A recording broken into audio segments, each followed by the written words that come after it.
That is, yeah, there you go. That is true. Oh man, Hey, maybe we'll get a blue Hawaiian instead. Oh, the manliest drink. Yes. I'm gonna God stab damn it! call myself Hawken. I'm gonna do it. Alright, let me turn down and adjust some mics. Okay. Apologies, guys. I had to run up and well, actually just do a walk because my food wasn't settling. So, because I decided to eat right before session, since it'll be like 6 o'clock by the time we're done with session for me. So, last time we left off, the party managed to do really not a whole lot.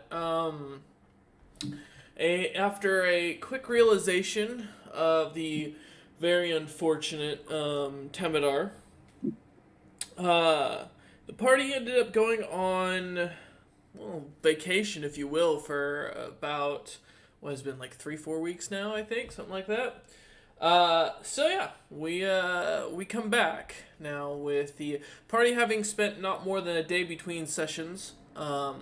Many of them having their own skills go off their own decisions having been made for their characters during the time period, to which all have had answers to. So we come back to you lot standing once again in the war room in the central castle that is still being repaired. Teg and Chantrell hanging out with as they wait to hear what the next act will be. The rest of you just kind of standing around. What would you all like to do? I will explain the plan. All right. Queen's not gonna leave the town for about another week or so. Teleporting there would be extremely dangerous. However, if we instead walk the tunnels, clear away, walk our men through, we could take the town from the inside after the Queen's gone, and have ourselves a much better stronghold than we have now. Probably the cleanest way we could finish this war. Any objections? Any questions? So, are we planning like? So we are planning to like be stealthy and sneak in, or are we going to make like a big distraction type deal? Because I can do both. Not exactly either. I mean, we're gonna walk through the tunnels, and by the time we burst in, most of our opposition should just be gone. Because why would you need to put heavy guards in an impenetrable fortress? Where they don't even know the tunnels exist. Did Not very good we? at being stealthy. My knees are kind of creaky. That is fair, my friend. Well, unless they can hear you from, multiple miles underground, you should be. No, just when I'm trying to And be the- sneaky, crouching, it kind of does it. Okay. Well, you don't have to crouch, so you should be okay. You can see. Were we wanting to take the tunnels, or were we wanting to go into the tunnels and try to use my axe to teleport? Well, we can't take all of our men that way. We found out Well- if we took it, it's possible that we could talk our way through the armies, and we'd be fine, and we could move our men through. Plus, if we teleport, she'll still be there. My concern, though, is my axe friend disappearing and me being left with a normal axe. That would... I mean, I could still kill people with it, they just won't be as effective. If we don't kill the ghosts, and we just talk our way through, your axe should still be fine. Well, in that case, okay. I don't know how this ghost magic works. And worst comes to worst, we'll just get you a new axe. We have the funds. You have the funds. This is nice. True. As you I wonder lot, if I could get one shaped like a boar head. as you lot are chatting, a knock at the Great Hall's entrance can be heard as a soldier announces his presence with a guest who has arrived. Cover your pages, everyone. Sensitive war documents here. I don't have pages. Pebble puts his very oversized hand on top of his paper. Sigrun looks around for paper to put her hand on. I will slide Sigrun a paper. I slam my hand on it. State your name. Who comes? The guard goes, Peter? Peter, who's coming with you? Oh! You can see Shenjo just shaking his head. We didn't get the He's brightest of guards, did we? No, I like Hey, Spark. hey, Lucius, he's fine. You know, it's Yes. we'll take what we can get. My liege, a orcish woman has arrived to see you. She's not given her name, only that she wishes to speak to you directly. You want me to go lead her in and check? You know, Asking Hawken directly. I'll head out to her. Lucius, come with me. I'll follow along. All right. I guess the rest of us will be.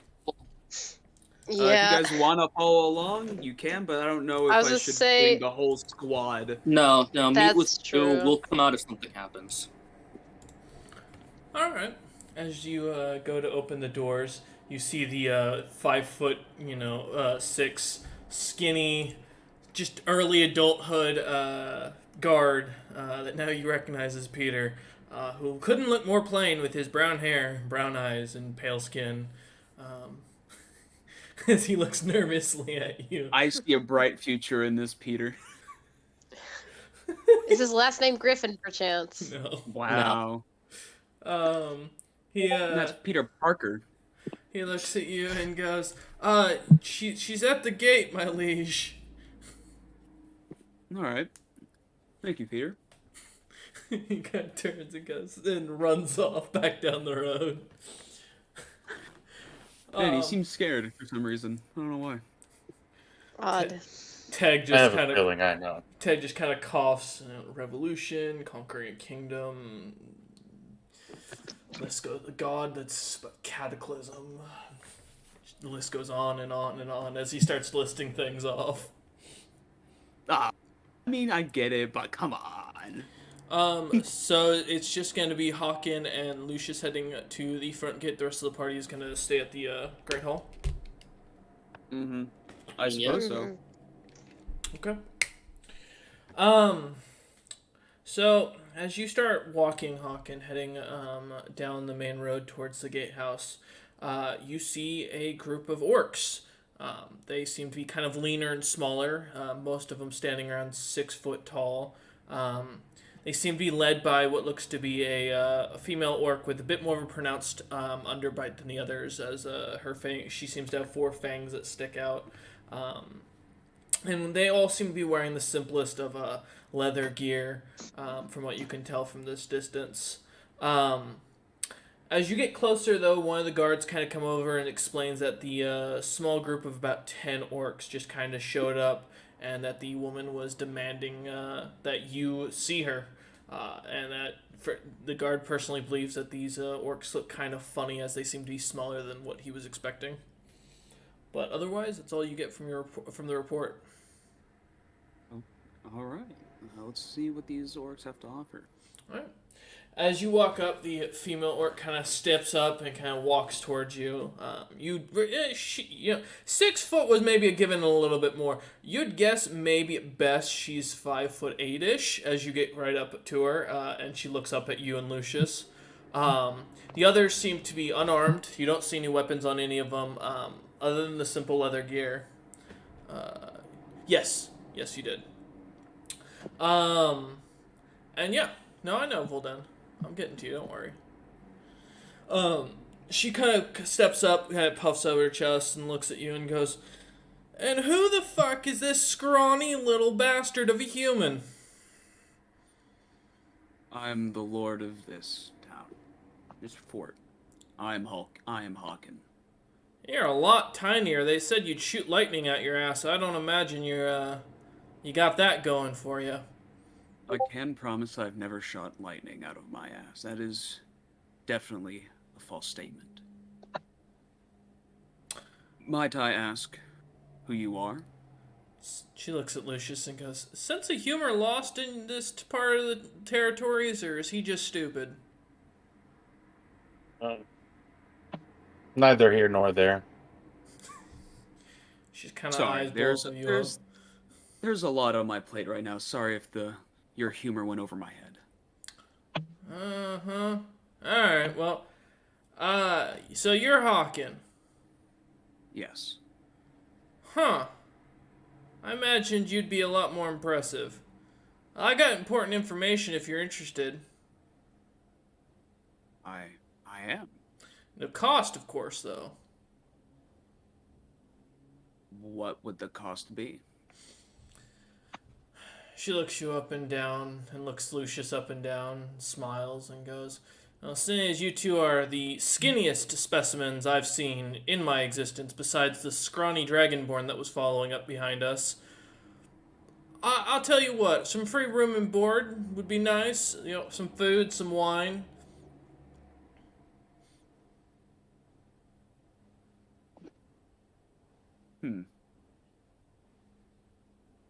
I mean, that sounds all right to me. She kind of shoves past you, and as the rest of the orcs start to follow her inside the castle, she goes, "Good! I haven't eaten in 2 days!" And she cracks her back, and you see her heading towards the castle at the top of the hill. Ah, that's what she meant. I should have guessed. Oh well, let's see if this information's worth it or not. As you see the orcs start heading in, behind you see a little merchant's caravan.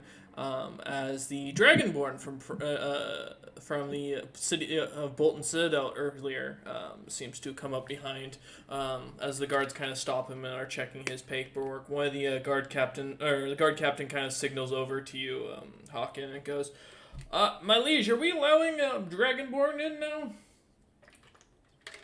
I've met this man before. He's good. The captain of the guard nods and he whistles, and you see the soldiers kind of back off and let Voldan through with his goods as he pulls through. Well, I see you acquired yourself a nice little home. I have, Voldan. I'm glad to see you here.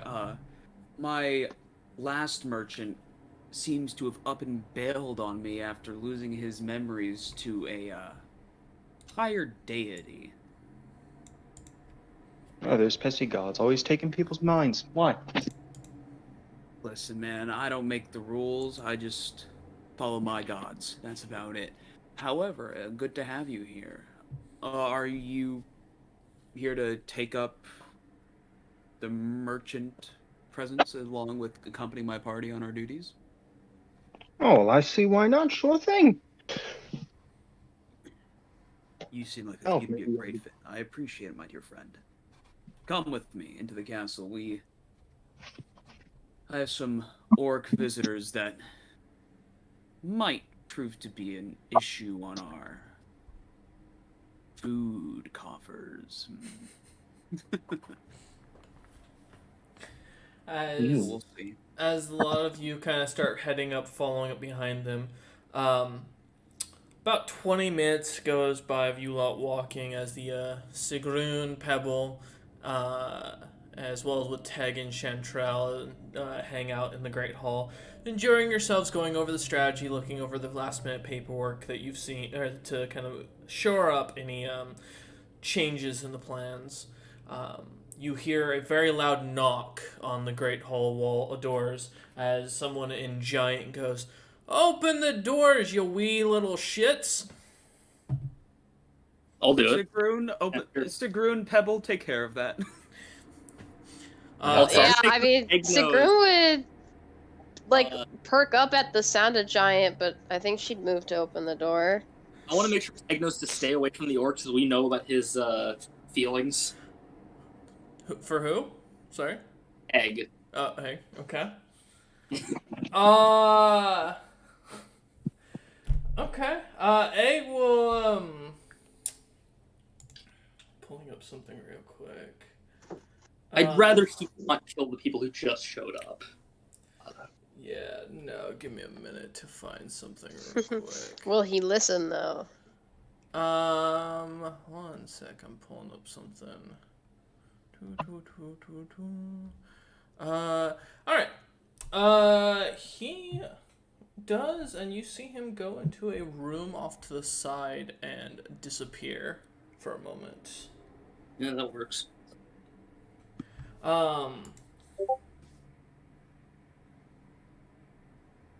All right. Yeah. So Teg is kind of leaves, and as a few minutes go by, or the knocking continues, you hear Hawkins' voice on the other side of the walls, on the other side of the doors, as well as a familiar voice of Voldan. So you said Sigrun was opening the door, was it? Yeah, if she heard the giant and like heard the command, I think she'd be too curious to not go and open the door. As you open it, Sigrun, they're half-orcs. Very small half-orcs at that. Yeah, she would have to. She's only in her 8-foot form right now, but I imagine she has to kind of crane her head down to see this 5-foot something woman.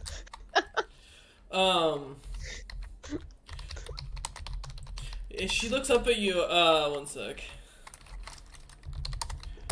She looks up at you and she goes, "And giant, huh? A scrofe. Interesting. Indeed. You single? Yes. Technically. Are you Whoa, whoa. interested? Sigrun, wait, no. A brow. She looks you up and down and goes, "I might consider my options." And she kind of turns back in comment and looks over at Hawken and goes, "I've changed what I want." Not again. It's the ship guy all over again. The deal's been made. You cannot go back now. You humans, such stubborn little shits. And she kind of goes in and she sits down and starts ordering some of the servants to bring food. Chantrell just kind of looks at Hawken and looks at the rest of the party, looks very concerned as he notices the amount they are eating as plates are being brought out. Oh, does she need food? I still have the 12 rations of food I shoved in my bag of holding. Just the actual food. Yeah, they start ordering food and it starts coming out. I mean, they start chowing down immediately. Assuming the food's still good because it was kind of recent I put it, could I just start pulling some out? Yeah, as you pull out the rations, you see one of the male half-orcs kind of grunts and grabs it and sits on the floor and starts like unwrapping stuff and like starts chewing on the hardtack as he soaks it in the beer that's being brought out. Nice, I'll give them 6 rations worth. Okay. Just for now. He will take all 6 and sit down with his beer and start enjoying. Nice. I like these people. The woman kind of looks at Hawken and goes, "You know, you got a good little setup here. It'd be a real shame for someone to end up knocking you out of here. You don't seem like the type to be very good at holding things. I mean, imagine we walked in with just the offer of free information. Well," and she looks down at the food. "Free, so to speak." What? She looks at you? You will not take advantage of my hospitality here. You have information, you will give it now. I've offered you room and board. You will get your food. I do not want any time wasted. I have things to do. I have people to kill. She gives a big I'd like old that information smile. now. "You are too uptight."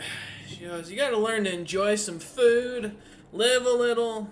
I mean, what are you gonna do? Kill us all? You and your little bear friend? The cute Scrofe? The man who needs to work out a little bit more to get considered by the orcs? And hi, Mr. Merchant. Good to see you again," as she smiles. Hello. She looks. What are you doing? She ignores Voldan completely and looks back at Hawken and goes, "You know, I don't think you can really do too much, and we just stepped in your front door and did something. I think that information itself really shows it, how easily you're fooled. I think that was well worth the food." She kind of pats her stomach.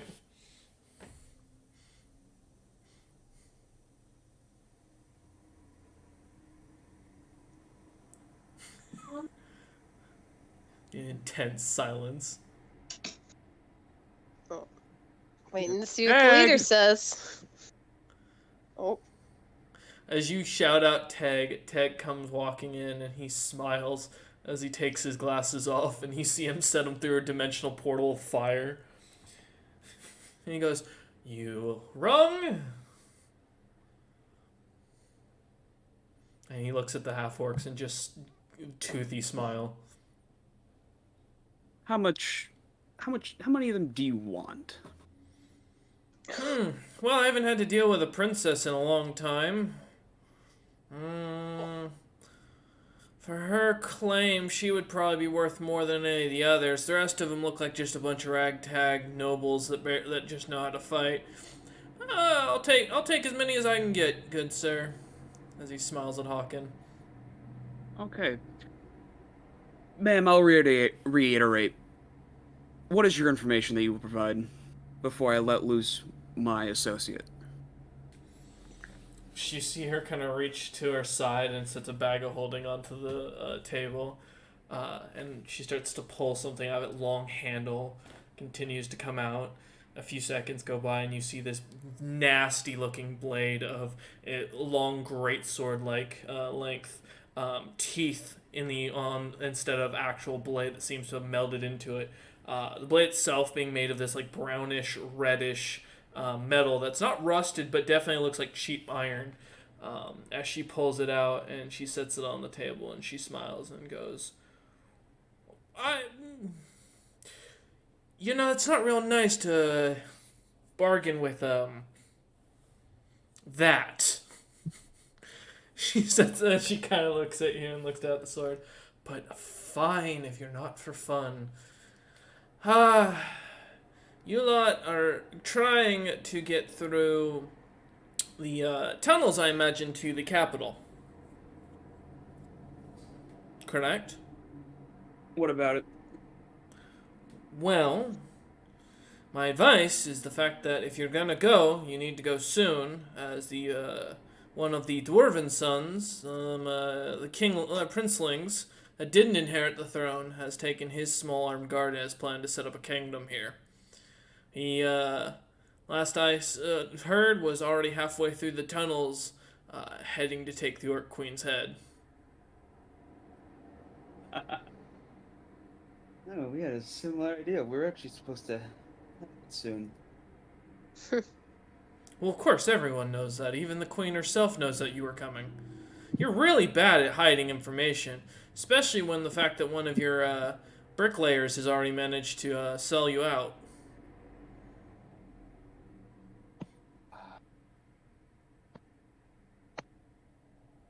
Understandable. Well, thank you for the information that they know we're coming. She nods. and Second smiles. off, Teg, I'm gonna need you after this to root out the traitor, and make an example of them. Teg just smiles and nods and says, "As you wish," and turns and lets himself out.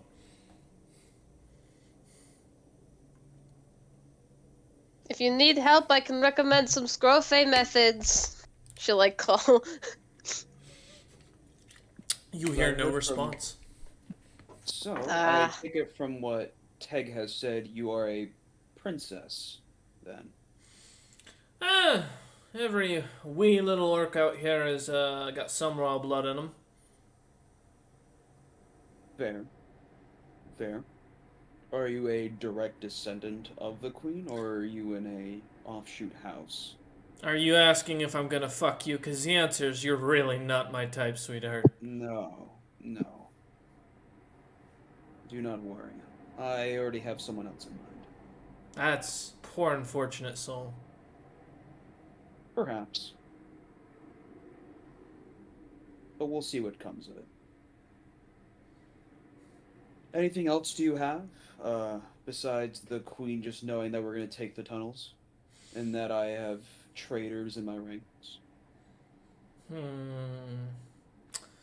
Well, I don't think there's much else that would be of use to your lot at this point, she thinks, and kind of looks at the empty plate and goes, "Yeah, no, nothing else that could be of value to you. Your walls are shit, but you probably already know that. Your city's underdeveloped and unprotected, but you'll probably already know that. Oh, there's some human armies or some Nordic armies marching up north this way. 2 royal houses are sending troops. don't know much else than as far as troop movements go. She goes, if you got something you're looking for specific, I might be able to help, but otherwise, that's all I got that's useful. Can I insight check her? Go ahead.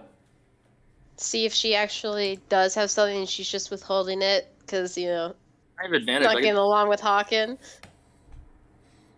What'd you say, Cheston? I said I have advantage. I can try the same. Yeah, I'd say have the strong men both look into her. Well- the bodyguards. Well, I only got a 7, so I trust this woman completely. She's cool. I got a 15, but I'm imagining she has a very good deception. From what you can tell, she is telling the truth completely. She does not. She might have more information, but it is definitely something that more you'd have to ask. She doesn't seem to have a full understanding of what would be useful to you lot. Do you know what house armies they were? She thinks for a second, goes, I know one's one of the Ayaz houses, but I don't know who the other one was. Didn't recognize them in these lands. If I remember correctly, Ayaz was the one I did the quest for to essentially, acquire this town, right? Mm-hmm. Well, that and they have the trade assist right stuff with us. Mm-hmm. Mm-hmm. Okay. About how far out were those armies? Do you know? Well, let's see. One of them was walking through a big gate thingy at their castle exit.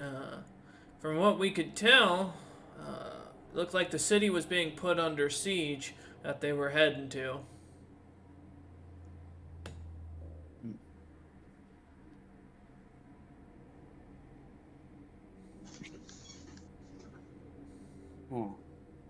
Lucius. I know there is a man, I believe, in the Queen's employ that you're looking for, correct? Man, Ask her about it. there. Either one would be correct. She goes, what? A bear? The queen has a bear she rides on into battle on occasion. Haven't seen no man turn from it, but the bear follows her around everywhere she goes. Right.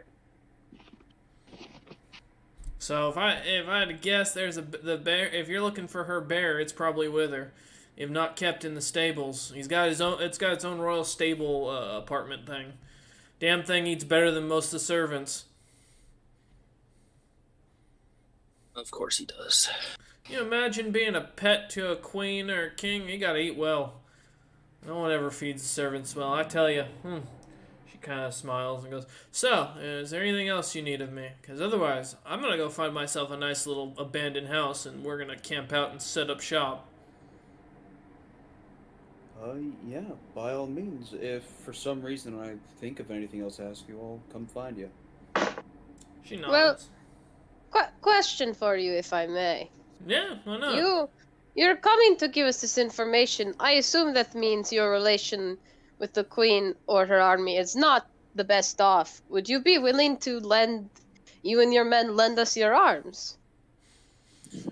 She looks at you and goes, have a puzzled look and goes, I wouldn't call it that we're on the best of terms. I'll fight for whoever wins. I have no allegiance either way. It's just more on the interest of I thought it would be unique to see what this human here could put up. Plus, he had an interesting group of companions as she looks Sigrun up and down and gives her a wink. Well, if you change your mind, I'd be honored to fight alongside you. Maybe show you how diverse and interesting this group is as she flexes an arm casually. I just find it so funny that Sigrun is honestly the biggest attractor to our group. Yeah, can I? I'd roll persuasion if I didn't have shit bonus to it, but like literally, it's like we get all this financing from Zarius. Literally, the shipwright Airship building guy. our ship is gonna join us because of Sigrun. what can I say? She's a definitely something. Wow. Eighth wonder of the world, Sigrun, I guess. But yeah, that's all Sigrun says. She's just trying to see if we can convince more people to fight with us. I will say, Pebble, as you're kind of thinking this and kind of begrudging, you do notice 3 of the workmen are staring at you. Someone appreciates my hard work. She looks and goes, alright, and she kind of stands up and goes, alright, well, if you don't need our assistance any longer, she pops her neck, we'll be down in one of the quadrants. You can send for us if you need us. And she smiles and goes, and please, don't hesitate. I won't. You know, if you're ever feeling it, Mr. Liege, as she kind of smiles at that, looking at Hawken, you know, you should come down to the slums sometime. Have a good time. Have a drink with us down there. I might take you up on that. It's stressful up here at the top. She nods, says, I'd recommend coming in and hanging out before you leave, but that's on you. A good drink always gets me ready for battle. As she turns and heads out, and the men start following her, immediately just dropping what they're doing and follow her out. Alright. Now, looks like we've had a breach of security and information. Yes.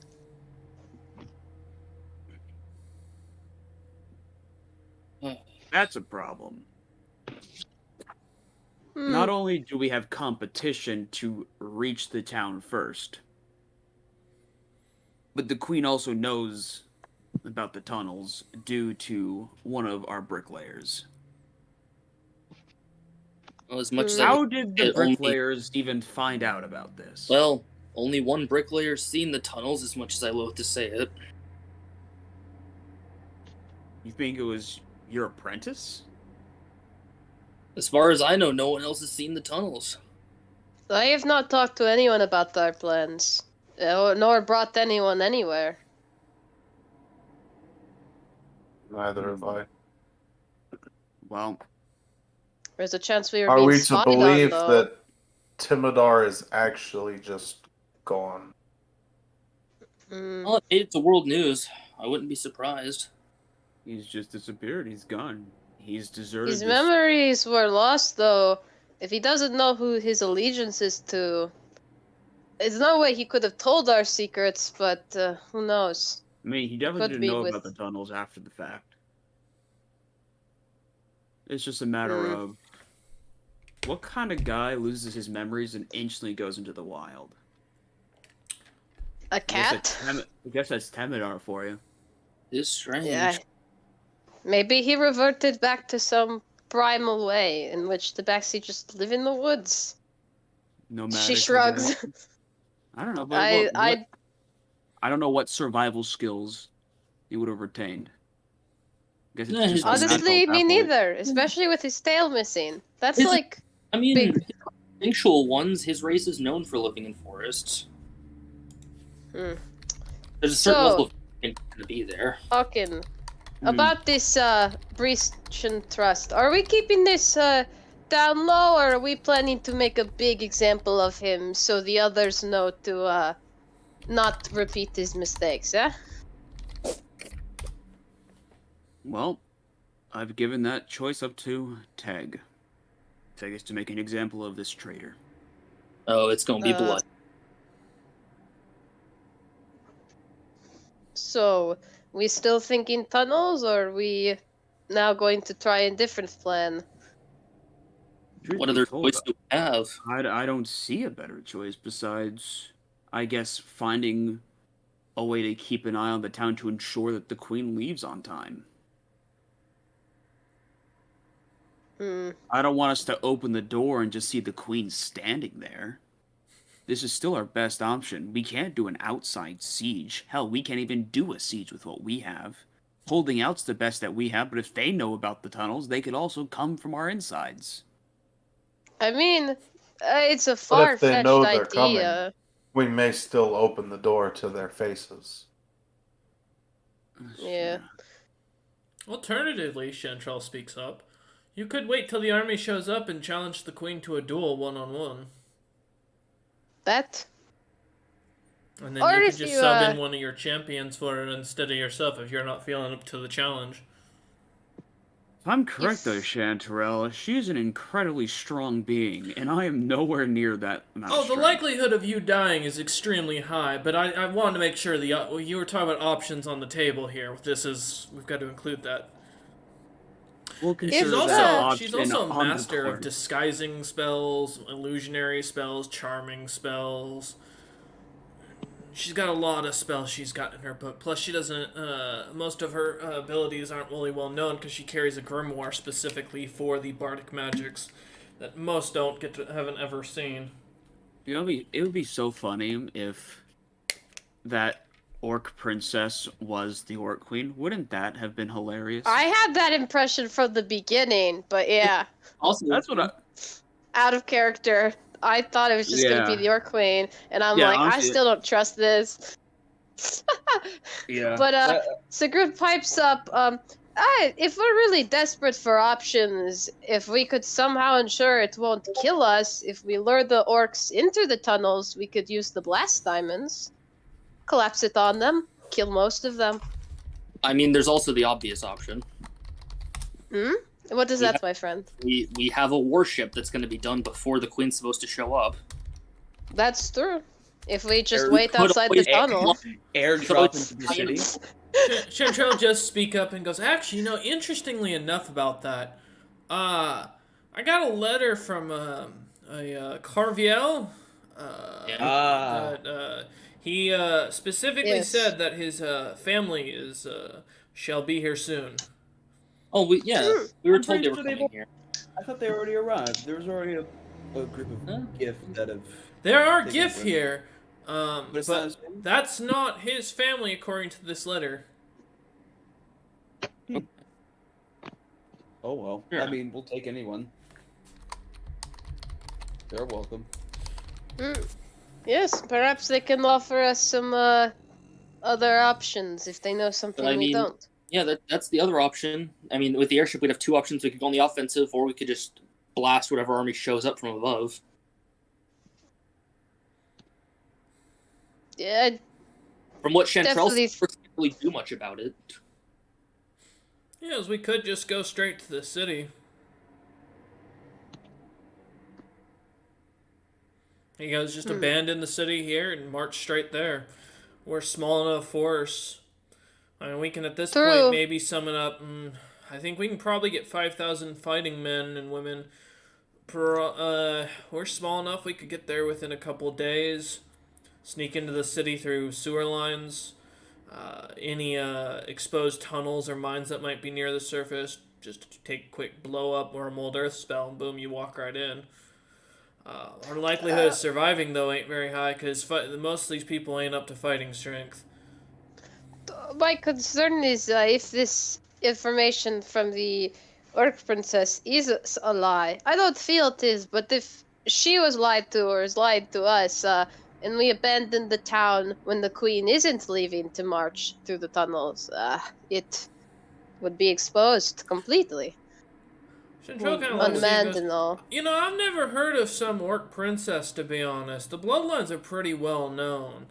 And, I thought there was only princes, but I don't know enough to say. She just kind of like shrugs.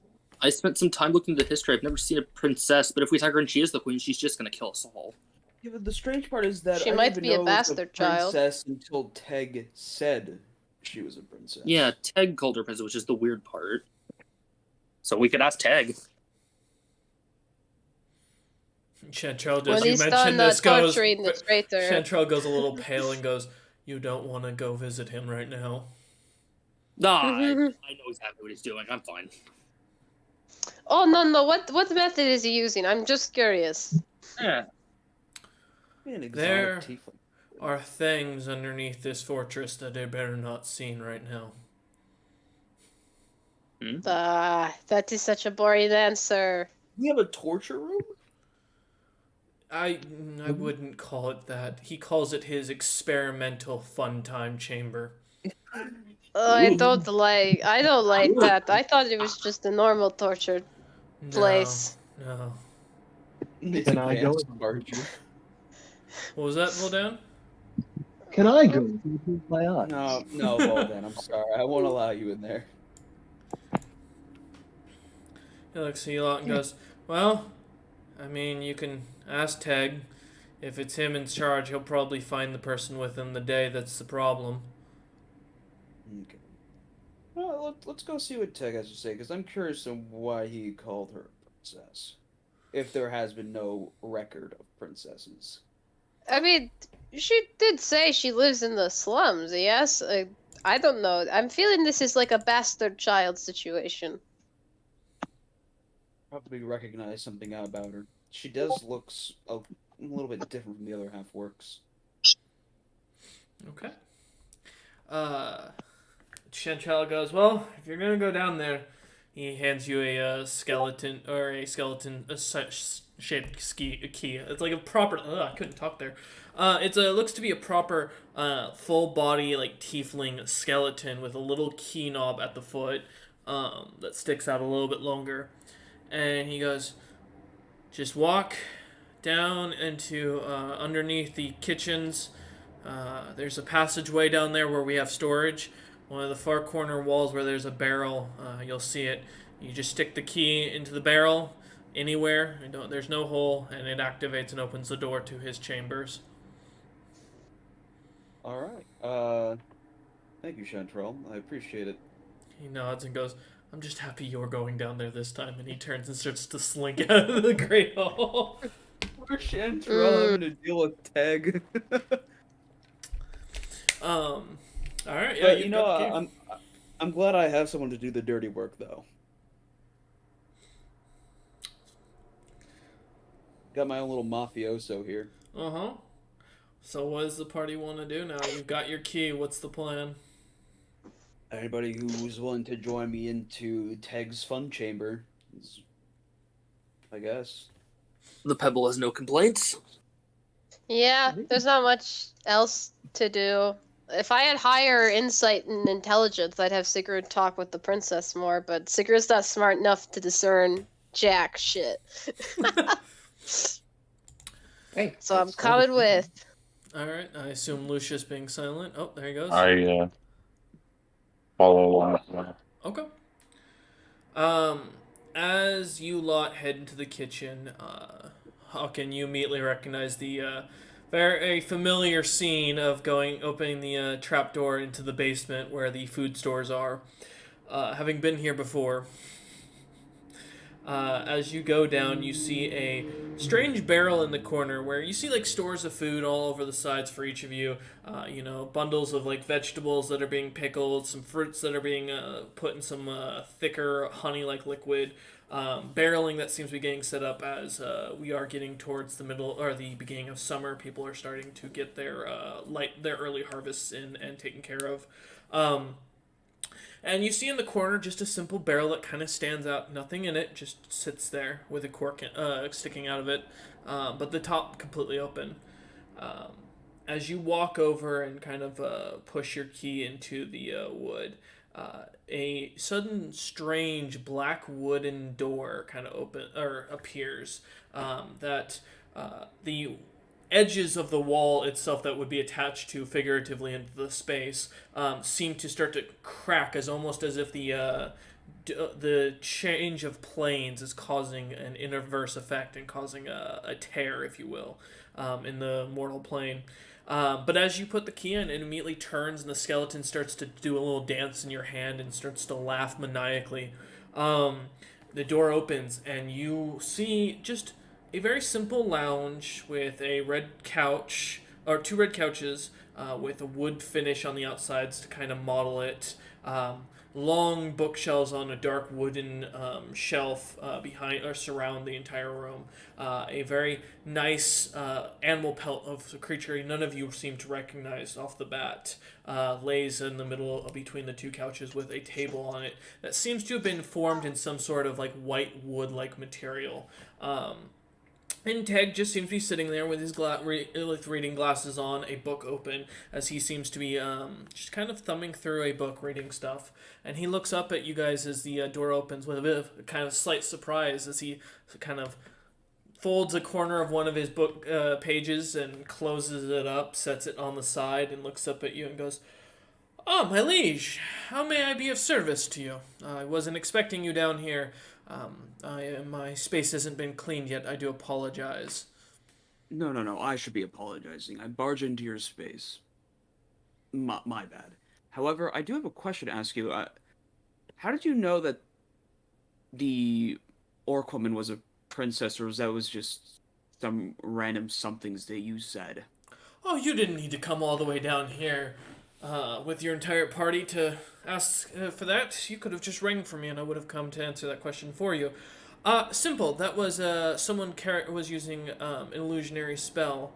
The person wasn't who they seemed to be, if you will. But I am not at right to speak against them, if you will.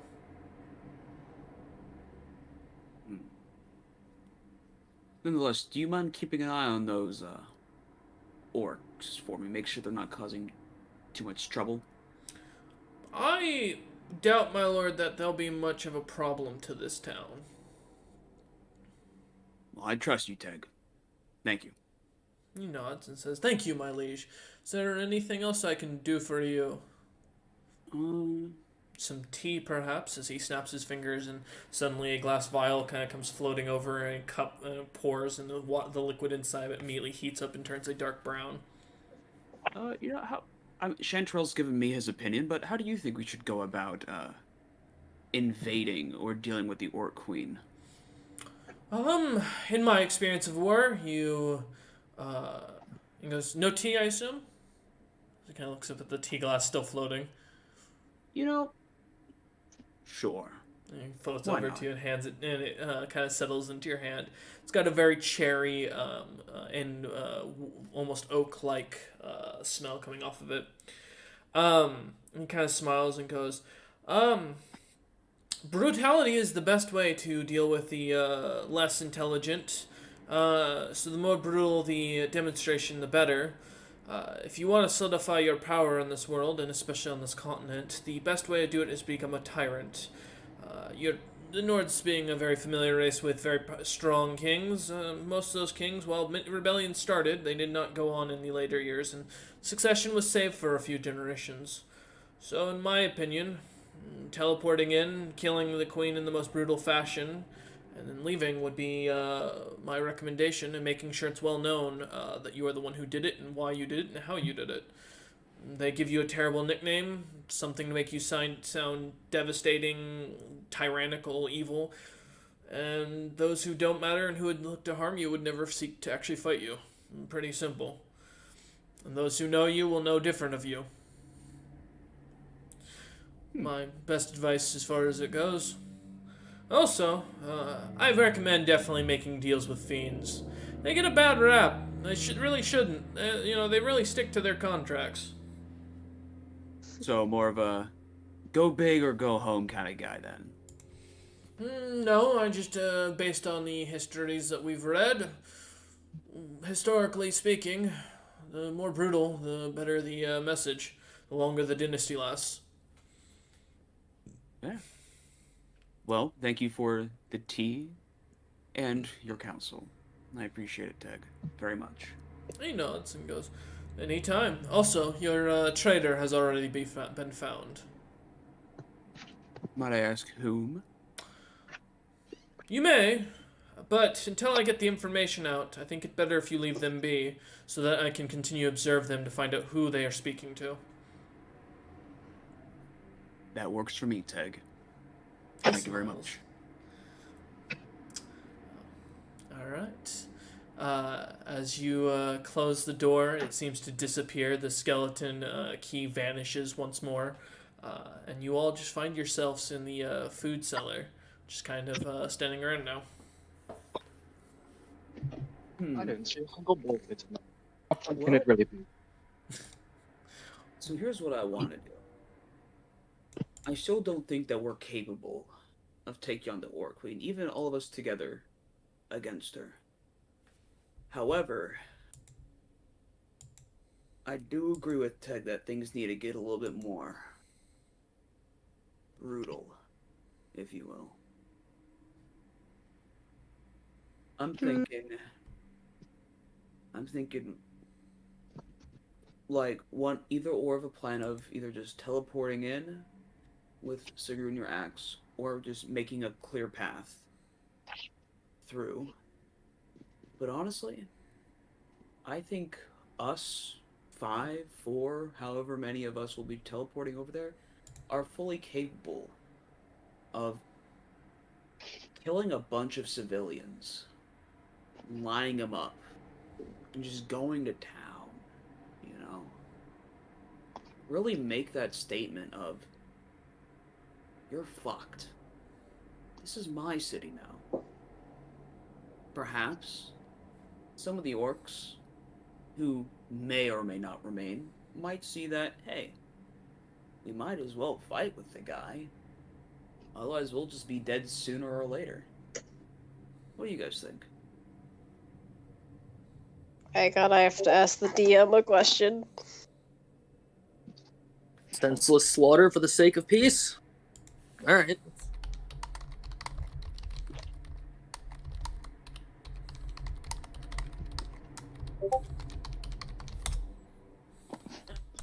Lucius going to town. Yeah. Works like they're bamboo. You see Sigrun does not seem eager with the idea, and she eyes you like, Hakan, I am all for waging war and doing what must be done, but to kill civilians just to make a message the Queen might not even listen to, that is against my good conscience. Do you think And the it- Queen would offer us such niceties? I think the Queen doesn't seem, from what I've told, too keen on civilians. If you kill them, it might anger her, if that is your goal, but I doubt she'll extend any peace treaty if you kill innocents. In fact, it would probably be good for her to use against you. You know, like, what is it called when the politicians talk bad about other politicians? A smudge campaign? You're already known as a brutal assassin. If she wants to dissuade allies, just tell that you also kill civilians mercilessly at your whim. Boom. Smudge campaign.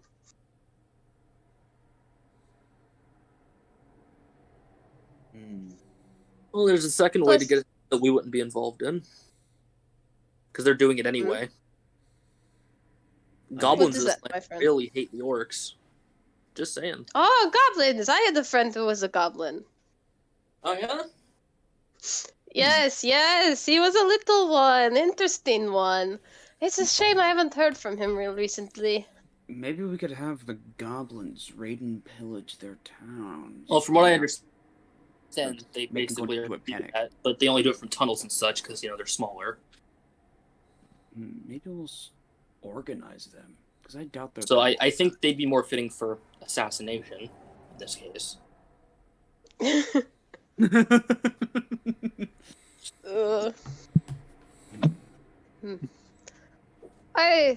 Either way, I feel like there are better ways to go about this than just to kill civilians So a happy brutally. medium? I mean, Brutally you- kill all the you- guards? guards are people. How many of her children are surviving, or people she cares about? I mean, we killed Let's the say children. concubines. The children she killed cared about her- already are dead. I killed her. We killed her 3 heirs. Well, we, in quotation marks. We were there when their 3 heirs were killed. They think I did it. I mean, she's already out for my blood. She's probably not going to stop till I'm dead. To be fair. As you lot are kind of walking back into the Great Hall, as you're having this conversation, you see Chantrell is standing there, kind of waiting, looking a little bit nervous, as well as a little bit excited. Oh boy. Chanterelle? He looks up. Ah, yes, my liege. I have discovered something interesting. One of the magic shops that were abandoned by the orcs when the city was taken over. He looks about and goes, was set up as an arcane gate. I can teleport you right inside the city of the capital. Huh. He goes, the good news is it works. It is functional. They did try to break it. I took a look at it, and, well, to be honest, I didn't do very well on taking a look at it. As you imagine, I'm not very good at this kind of thing. But Teg took a look at it and managed to get it working. So I can now get it to run. I can get your small party through, but larger numbers are going to take me a little bit longer to get it set up to. The thing's kind of fickle still. I have a new idea. Wherever this drops us off, maybe we can cordon off an area, see if we can secure it somehow. Maybe it's in a place that the orcs don't normally go. We can try, but it's a bit of a gamble. We can start slowly bringing in our troops over the course of a few days until we have our whole force in there ready to go.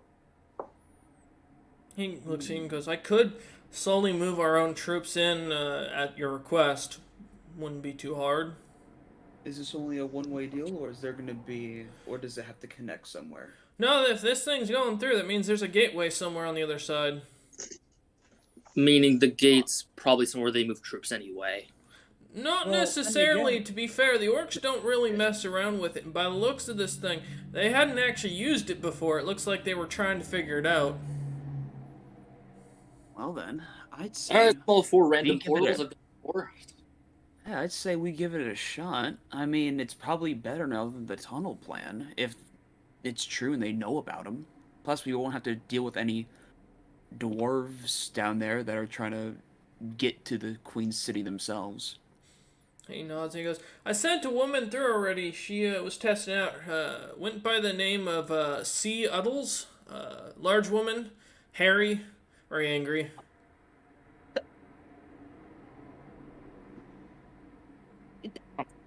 Could it be? Do you guys think it could be Cuddles the bear? I mean, Seattle's Cuddles, yeah. yeah. Puddles. He nods and he goes, I don't know. Some hairy drow woman. Tall, muscular. Looks like she could crush you. Kind of like Sigrun here. Just a little shorter. Hmm. I think we I should thought- head out post haste to confirm our theories. What do you guys think? Yeah, Yeah. yeah, like a strong drow warrior we can recruit. Yeah. Mm-hmm. Not again. Not Bertha again. It could only go good, you know. And if you want, my liege, I can have it fired up within the hour. If you wanna, he goes, it's just down the way, and he kind of pulls out the map of the town and points to the shop, and he goes, it's down right here. Go set it up now, and I'll have it ready within the hour for you lot, if you want to get ready. If there's any last minute preparations you need. Sure. Speaking of, we got offered to have a drink down in the slums. Who wants to take them up on that offer? Me. I'm Fuck down it. for a drink. If it might be my last, I'm in. Yeah, One me for the too. road, as they call it, right? Volden, are you also I following? don't. Do they call it? I will participate in this drinking. Okay. Alright. Phenomenal. Get to know the people of this town. You'll As- probably be serving them. As you head down into the slums, you pass by the very rundown house that you see where the arcane gate is starting to be fired up. You hear the small zaps, and the smell of fire or smoke can be caught in the air. As you see Chantrell looking a little more charred than usual through one of the windows. He's firing as he starts to fire the object up.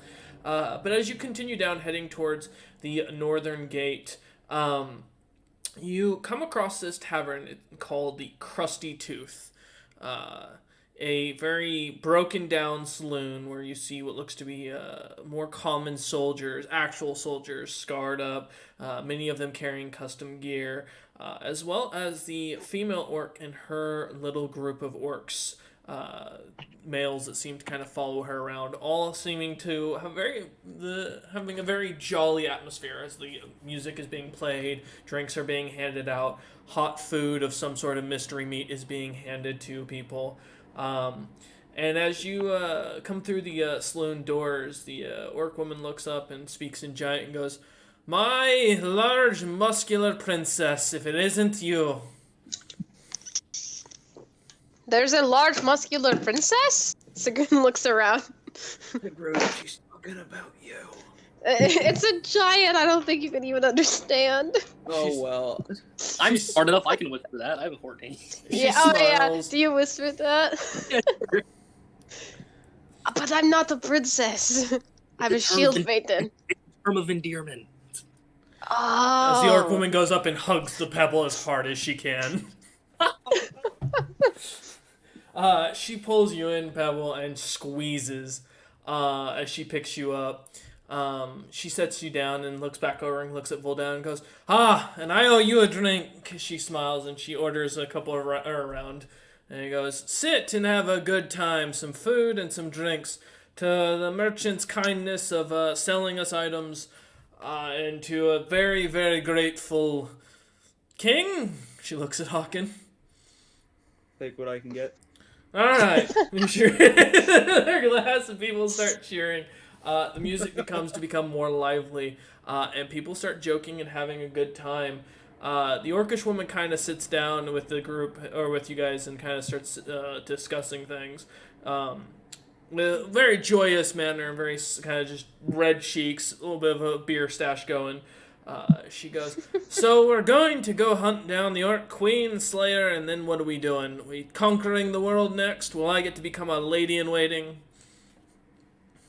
I haven't planned that far ahead, to be honest.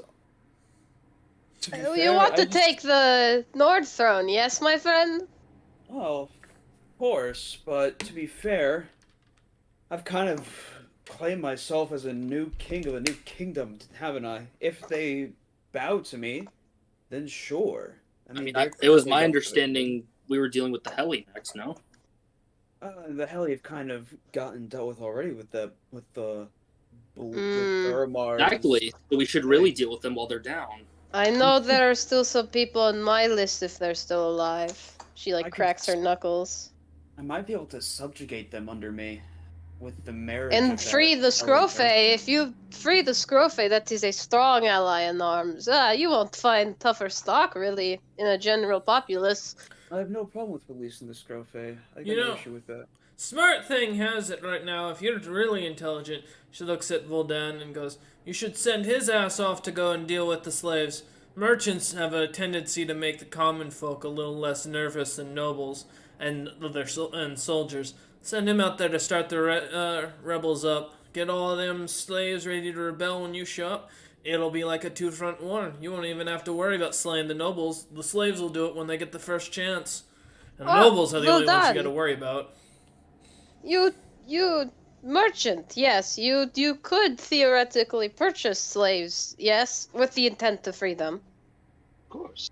I don't like if I having loaned you money to purchase, she like makes air quotes, some Scrofe to free for the sake of the rebellion, would you be willing to help us with that?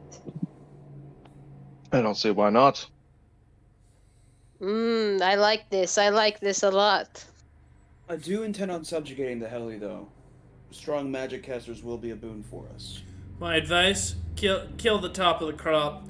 As they say, when a garden becomes overpopulated with pretty flowers, they start to grow spikes and thorn their master. Cut all the tops and leave the little ones left to grow from there. A lot easier to raise the absolutely. populace. Oh, absolutely. The top ones will go. You know, you gotta cut the head off the snake, as they say. I hope to be there when that happens. Sabrina, if you're not there, I'd feel like something wrong happened to you. Yes, death most likely. But I don't know. I feel like when it comes to tying up my loose ends with the heli, I'd find a way to escape the afterlife again. She smiles. You know a good portion of their top brass perished in these blue domes of arcane death. But hey, I feel like that is, how do they say? Poetic? Strong spellcasters die to strong spell? It was funny to me. we'll work on your jokes some other time. But yes, there is a poetic justice to it. But I agree, getting Scrofey out would be a great boon. The Scrofey we are raised for children, Pebble could tell. We kill at young age. Animals, people, fight each other for practice. Childhood game, our favorite is choking each other out until one of us passes out or calls quits. So wrestling. And she, like- Oh, I love that game. Yeah, she like pats Pubble's shoulder, like, remember that? The times we used to grapple each other? Oh, it was so fun. You know, the more you talk what? about your culture, the more I realize that Nords and Scrofa have a lot in common. Yes, I'm finding it too. Although, admittedly, a lot of the men we have in the city, they're not as prepped as Scrofey are. But Scrofey, start young, die gloriously. She I guess chuckles. that's fair. Understandable. Well, I hope in the future your warriors will fight young, but die old. The woman raises her glass and a smile and a hiccup and downs the rest of her beer as she falls backwards. Oh, can I attempt to catch her before she falls? Yeah, go ahead, give me a dex check. Nice. I need to work on getting my dex better anyway. A true test of strength. Let's see. That. Oh, it was so close to a nat 20. I got a 4 total. Bad As you roll. go to lean to grab her, like thinking this is your time to show off, she slips right through your hands, and you just start hearing her snoring through her nose. And she's kind of seems to be laying there, empty beer, like as she's splayed out. I'm gonna look to the maybe close. her orc entourage to be like, is she okay there? Or you guys got her? The orcs kind of look about and look at her and look back at you and smile and nod and kind of go back to drinking as they're kind of just sitting around enjoying themselves. All right, she's good. I remember when I used to be able to get passed out drunk. I had fun times. Back as a before the kid. immunity. She looks a little bit wistful and then, chugs down another drink. Sigrun can't get wasted. I can still get high off Dream Lily though. True. Oh yeah, brother. More drinks are brought out. The hours continue on. The woman kind of as you guys are starting to kind of get comfortable, but as you start to notice the time, Hawken, you kind of stand up and the woman kind of looks over at you. Or she kind of sits back up, finally coming back to consciousness, and looks over at you and smiles and gives a thumbs up as you lot freaking her. A nod. Yep. Time to get to work. We'll turn to them as we leave and be like, Sigrun heroically caught you when you fell. She goes, I can feel it. She kind of rubs her shoulder. Admittedly, I tried, but my attention was a bit too much in my glass to be of much use. Also, I do have a quick question. Of course, I am... Oh, this is to Voldan, by the way.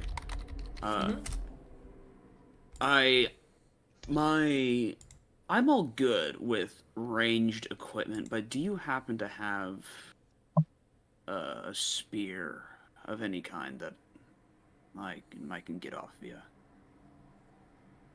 Something that I don't need to attune to, as I'm kind of full on that. Okay, so before I answer, quick question, DM. Can I or not? Huh? Hold on. I'm Yeah, sorry. no worries. I mean, cause like, I'm all set when it comes to like. Yeah, ranged you weapon can reaper talk. You fighting. just can't sing. Yeah. Okay. Just want to make sure I wasn't misunderstanding that.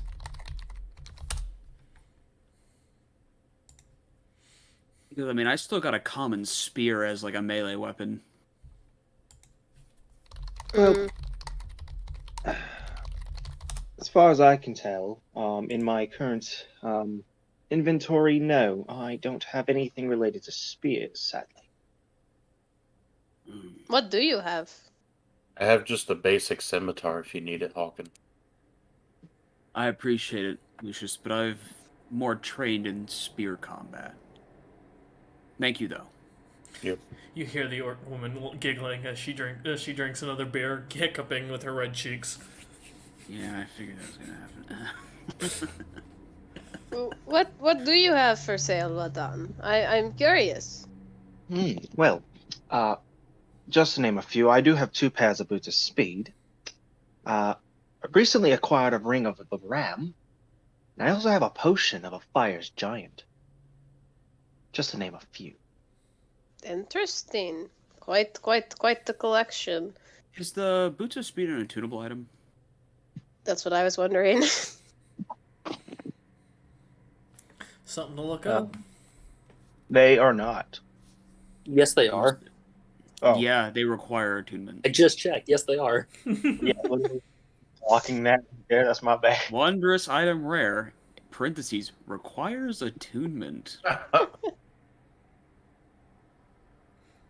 Huh. Sadly, I don't feel I could utilize those items well, but if you happen to get anything that catches my eye, I'm more than willing to buy them off you.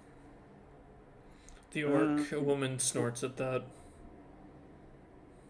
Well, I mean, I wouldn't mind going over my inventory with you if you'd like to buy something. I might. So have- you said you have a potion of fire giant. I'd like to hear strength? your inventory. Give yes, us my your dear. inventory. Give you the. Give us your wares, potion seller. This sounds like a robbery. I am curious. Only if you would like it to be. I am curious on how much your potion of fire giant strength costs. Oh, well, my potions of fire giant strength is going to cost you about 635 gold pieces. Do you, Honkin, are you wanting a potion that could make you stronger? I mean, worst comes to worst, someone needs to be able to. I've held on since oh god, how long has it been? I have hill giant strength. It's not much use to me at the moment. It's just if as an emergency. Please, by all means, buy the fire giant one and support our friend's business here. But you know. No stories this time. Just currency. Oh, I mean, if you would like to tell me a nice story, you can. Or a joke, or a pun, whatever it may be. Tell him a joke. Tell him a funny joke. I got a story. Ah. One time. This is actually a story about fire giants, or they're at least included. So it's gonna be on brand. Oh. Even better.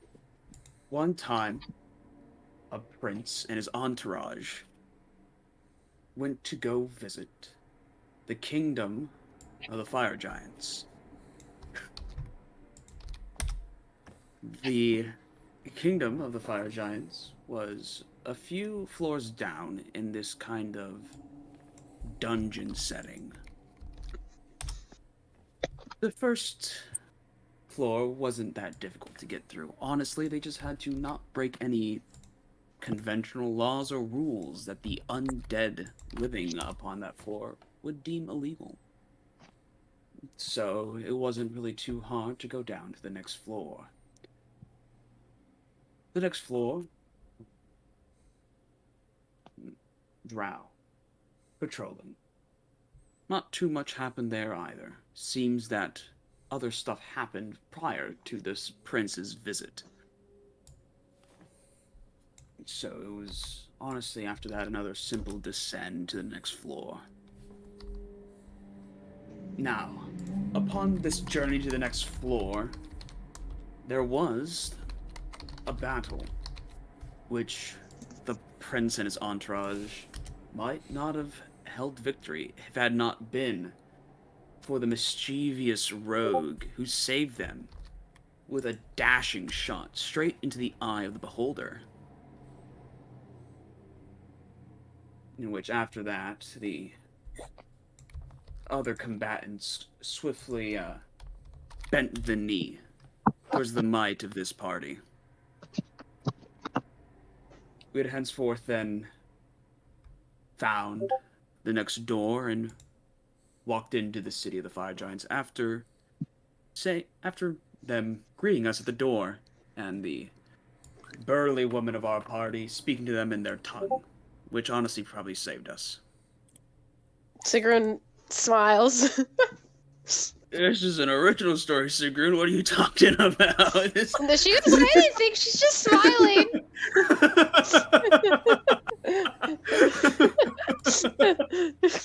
To carry on, you know, she likes this story a lot. It's her favorite story. The Fire Giant King who was there enjoyed the presence of the party and were brought to his fire castle. Yes. But the prince was there with ulterior motives.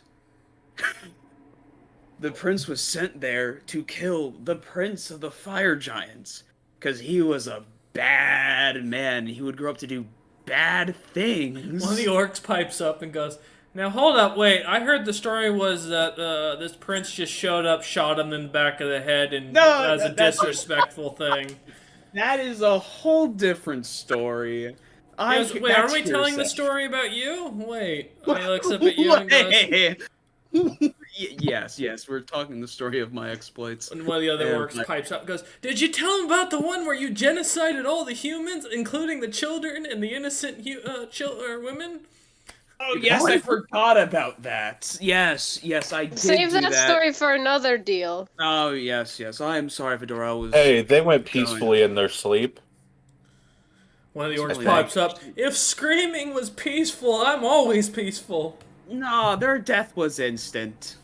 I mean, you feel pretty peaceful when you scream, don't you? It's kind of like letting out all the rage.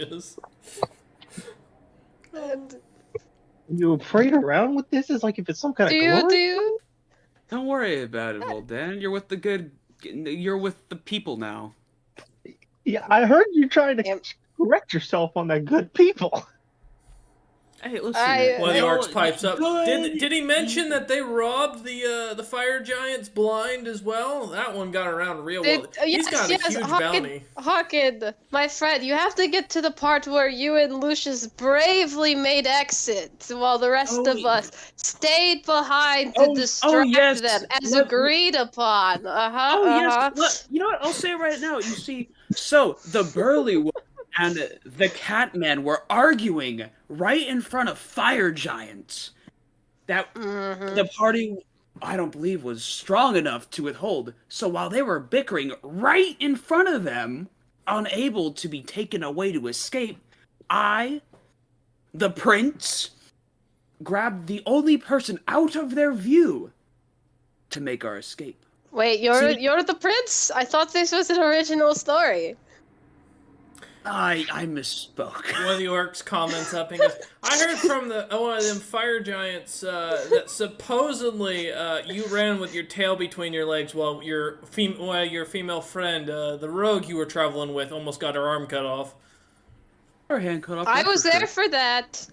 She did offer. I mean, I was also there, but she wanted her hand less than me, I guess. Or one of the orcs looks at the pebble and goes, "See, this is what you're traveling with, you know. One of them will run off on you with the first chance. He's a king killer. You hear how he killed a man at dinner?" Listen, I wasn't the only person doing that. Apparently something else killed him. I was just a part of it. I thought that we were all there, and the berries. I gave you the berries. Oh yeah, we were a part of it. It's just that we weren't the thing that actually got him. Listen, we were just a part of the death. We weren't like the leading cause. We just kind of inched it along a little bit. To be fair, I gave him you He know, was allergic to alcohol blackberries. friendly, and he died for the alcohol. He didn't die from poisoning. He No, died he from died from the allergies, which was a sad way to go and was completely unintentional on my part. I just was sharing a drink. Thought he was kind of chill. Yeah, kind of genius in a way, though. I mean, he What? knew he was He's allergic, but he laughing. We still didn't. went for We it. didn't tell a joke. Why are you laughing, friend? Should we tell a joke? Which I'm very much amusing, and this is why I stick around. What is a muse?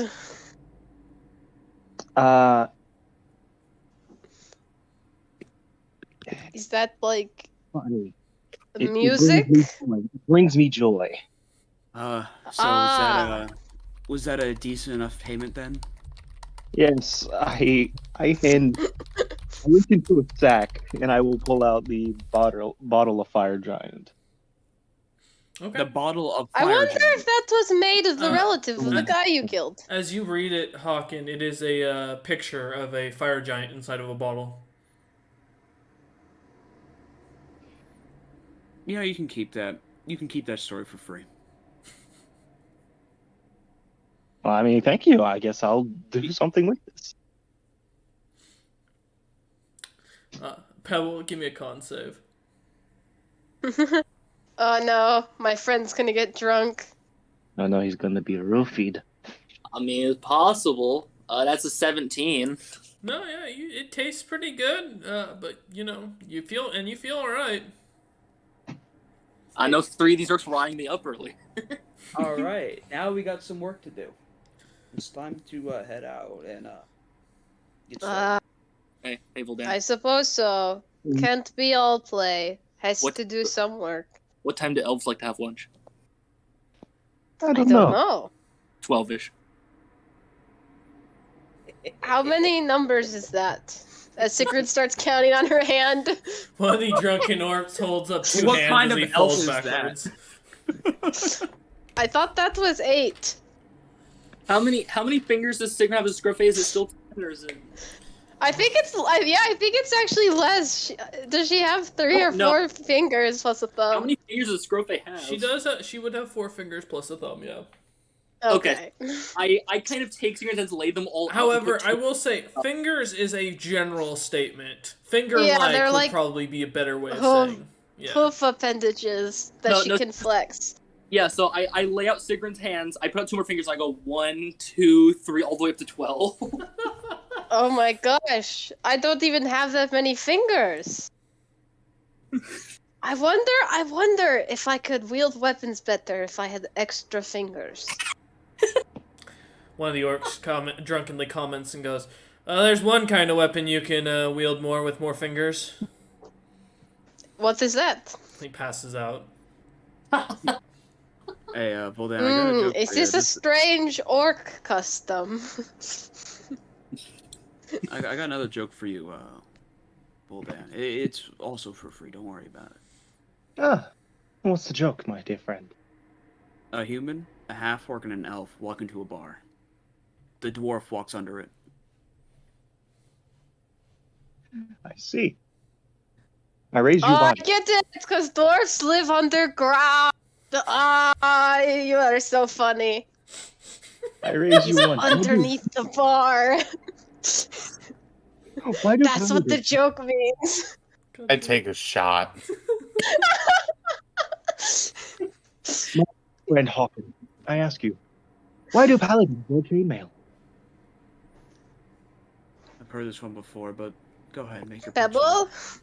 Because of who you are. pitch.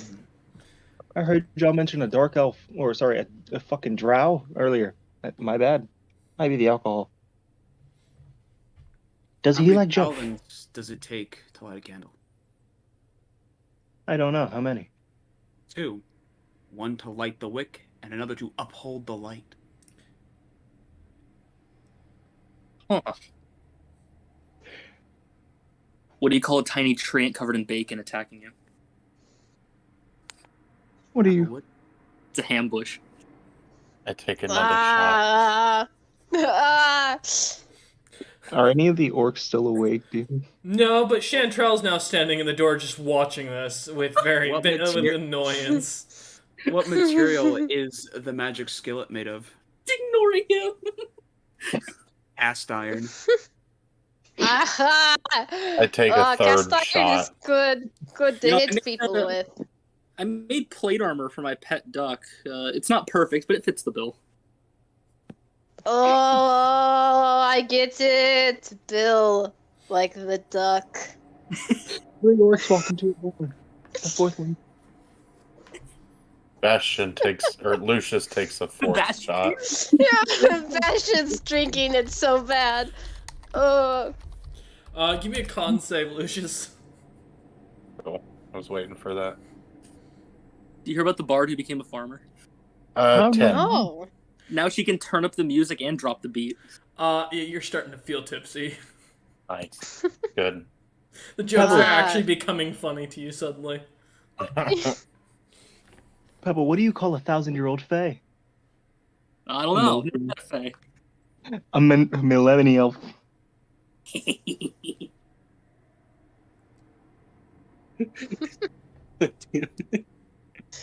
Oh, How can you tell when the fire? And I of the start party's stumble out of exasperated? the bar. You know what? I think it's time to go. All right. Lucius kind of starts walking out. He comes to the saloon doors, kind of leans to push on them, and then goes through, stumbling out into the main road as he continues All walking. right. on. I guess I think we've hurt. I think we've hurt Lucius a little bit too much. no, he's having a great time. Why else would he be drinking? Suddenly, Didn't you you hear hear me? Lucius in the distance plops down on the ground and gets himself I- back up. I know the kind of drinking he was doing. We've all been there. Maybe not you, Sigrun, but we've all been there. I always drink joyously because That life is wasn't good. joyous drinking right there. I don't know. He looks pretty happy. Look at him. She gestures. I stumble into a bush. That is the sign of a happy man. All right. As we're walking over, Lucius, the you bush, go the to- eyes, the bush suddenly grows eyes as you're looking at it. It's a ambush. Oh What did the warlock do after he got walloped in the face and lost his tooth? Braces of defense. How can you tell? What? Okay, I read this wrong. What? I read this one wrong. I was gonna do Okay. something else. My bad. Um, How can you know when a magic sword is blunt? no! When Yeah. it doesn't cut your enemies down. You When should- it critiques your form. God damn. I don't get it. I don't get it either. I leave with Chantrell. Yeah. Chantrell's gone Oh. already. He's back at the arcane gate. Well, I'm stumbling Yeah. in the direction that he walked off. Alright. As the rest of the party slowly follows out behind. Mumbling about awful jokes. Yeah, Lucius, Great. as you stumble your way into the arcane as the first one, the man Chantrell kind of looks up at you as you see this ancient-looking magic item covered in like a thick dust. The two large spears that stick out of the ground that seem to kind of connect at the very top, made of this blue iron that seems to be covered in like just rust and other crap, and what looks to be a simple rod with a little dial on it right next to the item that seems to be connected to the ground, that Chantrell's kind of fiddling with. And as he looks up at you, he just nods and goes back to fiddling with the machine. I don't know what that is, but if it tells me a joke, I'm gonna break it. Chantrell kind of raises one eyebrow, looks over at you, and goes, "Don't worry, I unfortunately heard a good chunk of that." He kind of continues to mess around with it. A few minutes go by. The rest of the party kind of comes stumbling in, and as you do, Chantrell kind of stands straight up and looks over and goes, "Ah, you're my liege, king of the terrible jokes, humorous events, and totally not pressing matters of we are gonna get wiped out by a much larger army. Welcome." Hello. Was that a joke? Because I didn't find it very funny. No. It's one of those complicated jokes. You gotta like look into it. It was very funny, Chanterelle. Okay. I can't look into it. There's nothing to look at. But I will try. She stares very hard at Chandrell. He doesn't even look at you, and he goes, I have managed to get the Arcane Gate going. If you'd like to go through. It will take some time to recharge once you go through, so you'll be on your own for about probably a day. Yeah, that works. Yeah, he nods and he goes, I do have some advice. Mm-hmm. I'm gonna give you this item as he kind of pulls it out this belt. He kind of has a blue crystal at the buckle center, and he goes, I need one of you who is not gonna get hit a lot to wear this. He looks at each of you and then looks at Vildan. I take a step back. Yeah, I'm same. like, Sigurd's awesome. Like I know I'm the ranger, but I'm kind of a prime target right now. Chantel continues to stare at Vildan. Voldan, Hmm? this is kind of your job. Normally Okay. I'd probably take it up, but I will go over and pick it up. He kind of grabs it off the ground, kind of gets wraps around your waist, and goes, "Now you're gonna feel a little pinch, and you might feel a little zap. I think that's Ooh. normal." That sounds. As he pinches it at the back, you kind of feel it tighten immediately around your waist, and the shock goes through your entire system with a slight stunning effect. And he looks at you and goes, "Good news! Now you can come back." As he turns back around, and don't worry, the belt doesn't tell jokes either. And he starts kind of messing with the dials. Oh, joke! Are we doing jokes again? No. I have no, one. no, Sigrid, don't worry. We're all joked out. He looks Why at you. would you have to tell He goes. Starts to pull the lever, clicks some button, or moves the dial button. He goes, "If I am correct, this will land you in the city center. If all goes well." And we're going to a place of orcs. Yes. Exactly. Correct. I kind of just gesture to all of me. You'll be fine. Yeah, you'll be all right. And Shantan looks at you and goes, "Don't worry. You see the belt, the big blue button, the big blue crystal. You just gotta push on that, and anybody touching you at that point, when you do, comes back here immediately. Theoretically, Hopefully. I Don't trust worry. you. I Well, haven't tested it, and I don't know where you're gonna actually end up. But it was attached to this thing, and so that's what I think it does." All right. That sounds alright. And don't worry, Voldan. If you're concerned about your appearance, I got a disguise kit. We'll make you look like a lizard man. They're a little bit more bearable around these parts. Kinda. I think. What is my target? If we covered you with enough leaves, you would look like a bush. Sigrid, no, that's it's only in the fantasy. No. It doesn't work No. in real life. She got a point. Voldan, I- please don't get into delusions. No, I know many Scrofey. They cover themselves in mud and leaves and branches, and then they sit, look like trees, and they jump out and kill people when they get close. Listen, Painted myself bronze once to look like a statue. I'd like to note this. Hawken and Lucius, having a basic understanding of history, both of you would know that it is a famous Scrofey hunting mechanism to paint themselves to look like trees. However, it is also famously known that Scrofey are very bad at hunting. Outside of fishing, they have a 99.9% chance of failure when hunting large creatures that require stealth. However, there is one Scrofey that is extremely famous for being stealthy, and ever since his existence as one of the third rulers, the Scrofey have always thought themselves to be the stealthiest of hunters. I can't believe that's actual lore. I love Do they that. wear purple? No. No, they're not stealthy. No, only the orcs, only the primal orcs have that. Chantrell looks at you lot and goes, "Just walk on through. You should be fine." I'm going Okay. in. I trust you. Pebble, Alright. do you want the honor to go first, Pebble? Yes, Adventures of the Pebble. As I run. All right. He starts to activate I things. As follow you start after. running, Pebble, you run right through and nothing happens as you come out to the other side. I And was he goes, disappointed. He's got to turn it on first. he looks up at you and goes, "Ah, that's interesting. Give me a minute." And he starts like kicking it really hard. And suddenly, It the was blue on. light reappears into the center of it, and he goes, "Ah, I think it's working. Now I'll try to enter. Yeah. If it eviscerates you, remember we do not. We can't save you."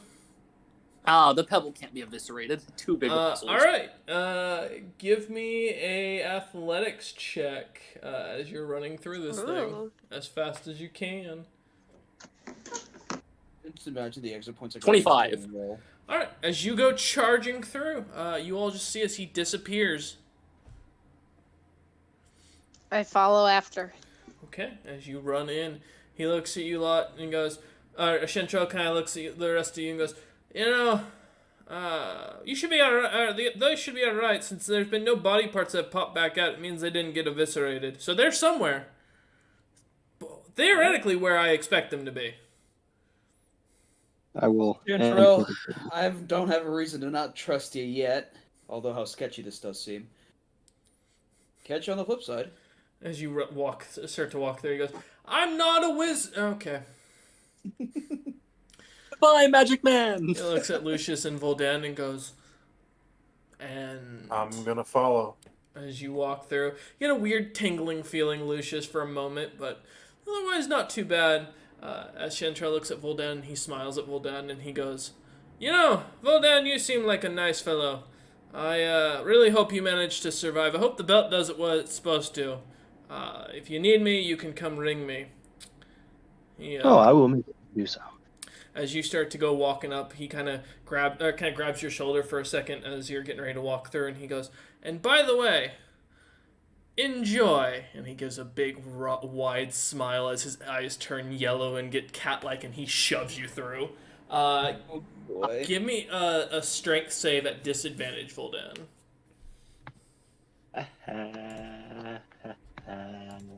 Guessing he's not very physically strong. All right. First roll is 8. The second roll is a 10. Nice. Yeah, you go right through, you stumble, and you fall on your ass, and as you come through the rest of the party and you all look, you are in the center, in some sort of portion of the castle stronghold, and there is a massive fight going on all around you. Dwarves and orcs are battling it out. You can hear screaming, explosions down the hallways, and you find yourselves in a small, what looks to be closet-like room that has some barrels, a couple of like chairs, and just some tables kind of leaned up in the on the walls. The room is only about 20 feet wide, by about 20 feet long and about 15 feet tall, and it is crowded except for the small wooden door as you hear the fighting and the rumbling going off across the hallway or outside or beyond the doorway. What would you all like to do? Door. The time is now. Agreed. Okay. All right. So Pebble, as you rush through the door, you come to a really narrow hallway that seems to have three different directions. One going up north, basically heading towards where you can hear another group of fighting. Going off to the east, where you can see the hallway kind of turns and goes down, makes a bunch of different hard turns, making it impossible to see where it goes. And then another room right across the hallway from you that seems to have a doorway. You have no idea where it goes. Well, obviously, I'm going to rush towards the fighting. I'm the Pebble. Okay. And the rest of the party?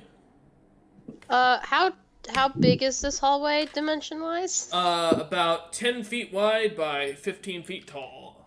Shit. Okay, Sigrun will not enlarge yet then, because she doesn't want to deal with that. But yeah, she'll follow after the pebble, axe in hand. Ditto. Guess I'll take up the back with Vidoral here. All right, Voldan.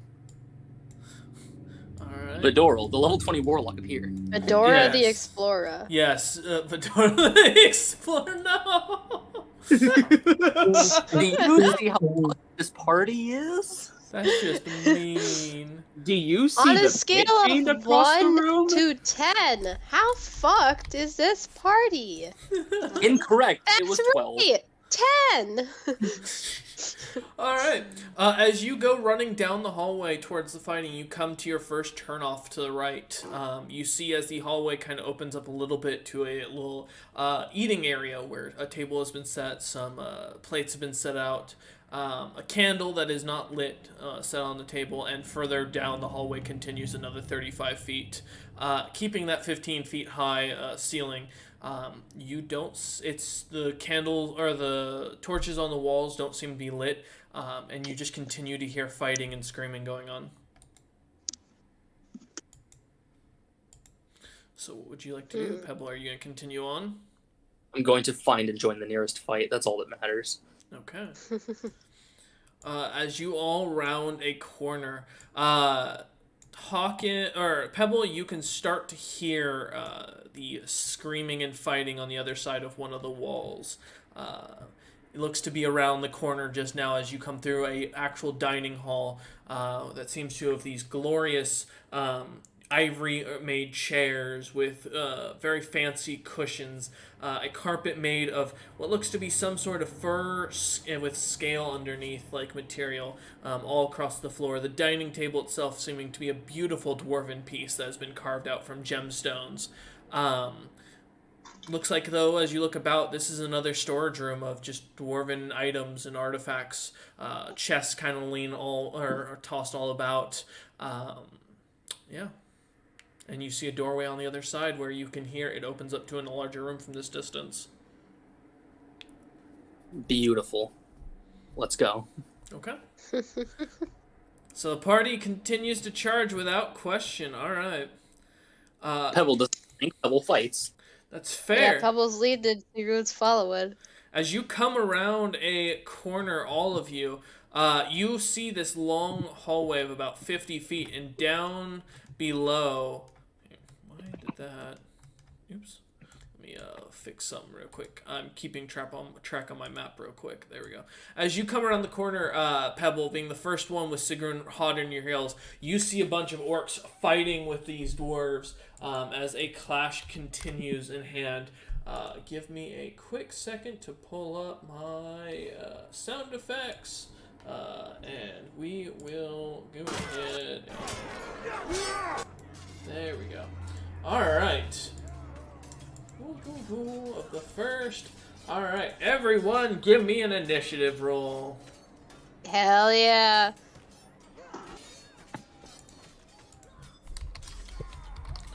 And let me know what you get rolled in. 21. 21. Okay. Oh, I got 22. Dirty 20. We're rolling initiative? Yes. Yep. Amazing. Well, that was bad. Yes. It's a 9. Dirty Let's 20. fucking go. And what was that, Sigrun, for yours? 22. 22. Nice. I All have right. a +5 to initiative, and I rolled a 4. Ouch. Ouch. Well, don't worry. As the first up goes is Sigrun, as you see these orcs fighting down this long hallway. Again, only being 15 feet tall. The hallway does split at this shit. point. You can either follow straight towards the fighting or go to the east, which seems to continue on to more rooms and more halls. I think the best bet is to probably continue to the fighting, since that's what me and Pell were heading towards. So Okay. how many feet do I have to move to be able to get into the fray? Only 10 feet. They are a total of 15 feet in front of you. Oh, nice. Yeah, I can do that. So she will charge forward to the closest orc she sees. Okay. However many feet that is. I have a 40 feet walking speed, so I assume I can Yeah, make it's just it. 10 feet. Yep. She'll bonus action rage, obviously. Gonna enter good old rage, and then I will attack my orc friend here, do the dwarves nearby count as allies? They we're are fighting the orcs fighting. or not. Whether they're allies or not, it has not been established. Okay, then I guess for the time being, until I know for sure, I can count them as or wait, what is the sneak attack reading? Is it allies or is it just enemy of the enemy? What do you mean? If another enemy of the target is within 5 feet of it, the enemy is incapacitated and you don't disadvantage on the attack roll. But never mind. Me. It's their enemy, so. Hell yeah. So I will roll to attack with my axe then. First Alright. roll is a 19 plus 2. 12. 19 plus Ooh. 12. I assume that hits? Yes, it does. Hell yeah. Alright, let me... shit. I'm gonna have to pull up Avray for this bad boy. Oh yeah, we're getting all the combat in today. Yeah, I left her the level up. I got new shit, so okay. I'm two-handing. I am in rage, and then let me see the Divine Fury, still only a 1d6 right now, which is chill. Sneak attack, 2d6. And then, I will, let me roll this first. So that'll be 33 damage for the first hit. Oh, fuck. As you slash into the back of the orc, he screams out in pain from blood as blood spits out. He's still standing though. Hell yeah. Can I try, is there a orc within 30 feet of the first orc? Yes. I will do my new thing I haven't got to use yet, Whales of the Grave. So basically what you would see is as Sigrun hits and the wolf tattoo lights up with Divine Fury, the wolf almost seems to go more, kind of ethereal, a bit more dark, and the snarl seems to grow as this sort of necrotic type energy emits from her axe, and spirits rise out from her chest and attack the orc within 30 feet. And the orc I just hit for an extra 1d6 necrotic. Alright, let's see what you got. Let's roll this up. Do you want me to roll damage separate or same d6 for both? Same d6 for both. Alright, can do. That'll be 5 necrotic to each of those. Alright, as you as the wolves of these tattoos come out to life, give me an intimidation check. Oh, of See if they are course, of frightened. course. Shit, I assume I don't get advantage on this. Nope. I technically got 8 total, but it wasn't that one, so. Yeah, they, well, the one you you slashed into seems a little more wary of you. They seem to, continue to perceive you as a conquerable enemy. The orcs Nice. seem to roar out back, as, the tattoos kind of come back to your body, reforming. Yeah, so the first orc in front of you still standing, yeah? Yes, correct. I'm gonna change that. Second attack Okay. will be a 17 in total to hit. That does not. Shit. As the orc slashes away, with his great axe, your own axe. That's chill. Alright, those were my 2 attacks, my movement and bonus action. That's the end of my turn. Okay, give me a wisdom saving throw. At Oh. disadvantage, because you're raging. Fun. Let me see if I have anything. I don't think I have anything that gives me advantage to saving throws. Sadly. Alright. Disadvantage. Well, that's already bad. That's better, but it's disadvantage. So I would have gotten a 5 total for my wisdom save. I assume that's a failure. Okay, I need to PM you something real quick. Am I was able six. to use my fanatical focus to re-roll a saving throw? Sure, why not? I'll allow it. Is it still with disadvantage, I assume? Yes. Alright, that's... I got a 4 again, so it's still a 5!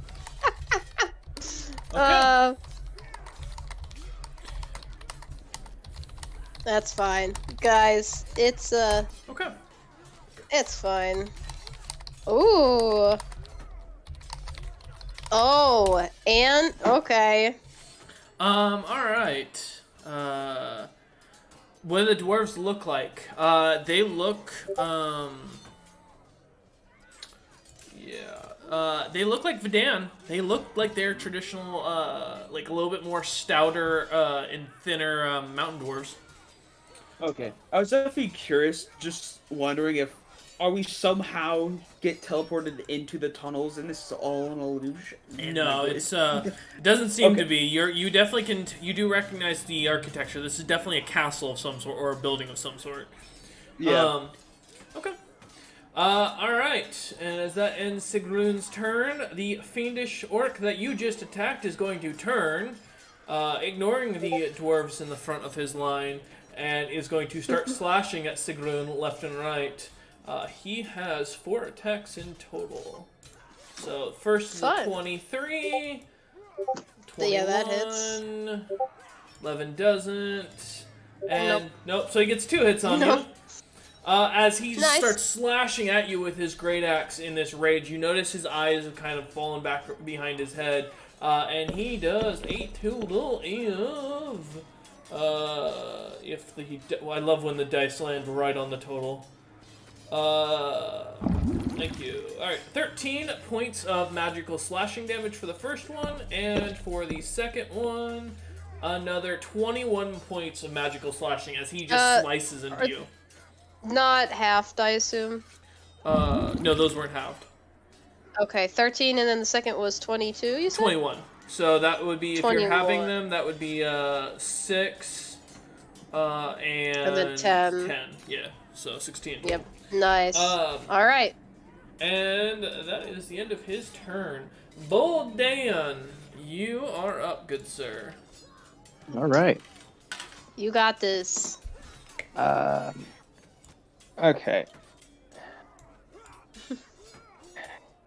How many orcs can I see in front of me? From the angle you're standing at, you can currently see the one that Sigrun is slashing at. Due to the kind of strange angle here, I can actually screen share what the room looks like for you. I didn't want to do it because it does take up bandwidth something fierce during streams, so I won't do it for very long. But for reference, so Voldan is in the corner here, kind of trying to take shots. So if in total you are 5, 10, 15, 20-ish feet away from the nearest orc. Okay. Shit, the only offensive thing I have. You know what?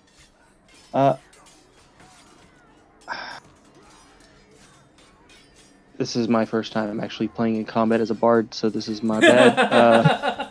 Welcome to an interesting... I mean, you can try Bard and is seduce fun. your way into this. If you want to try and talk your way out, you can. It'd be really fun to watch. I fully allow diplomacy, although That's I know the Lucius may be wanting his blood, so you know you're gonna have to contend with that. Okay, well, I'm going to cast at second level Cloud of Daggers. Oh. Okay, what's the range on that, or what's the area effect? It is a 5-foot cube. So that will hit 3 of the orcs. Okay. Is that a saving throw from them, or is that an attack on your I'm end? pretty sure it just happens. I'm not mistaken. Yeah. Okay. if they don't move, I think they take damage or something. No, they take more if they don't move. They take the initial. Ooh. Creature takes Ooh. 2d4 when it enters the spell for the first time or it starts its turn there. Also, I forgot to activate full down. There you go. Let me just confirm that real quick for you. It's more or less the slightly higher tier of magic missile. Thank you. Yeah, that should help. So, first initial roll is 12 damage. Okay. It's not a save for them in the slightest. No, there is no save. Start their turn or end their turn. Okay.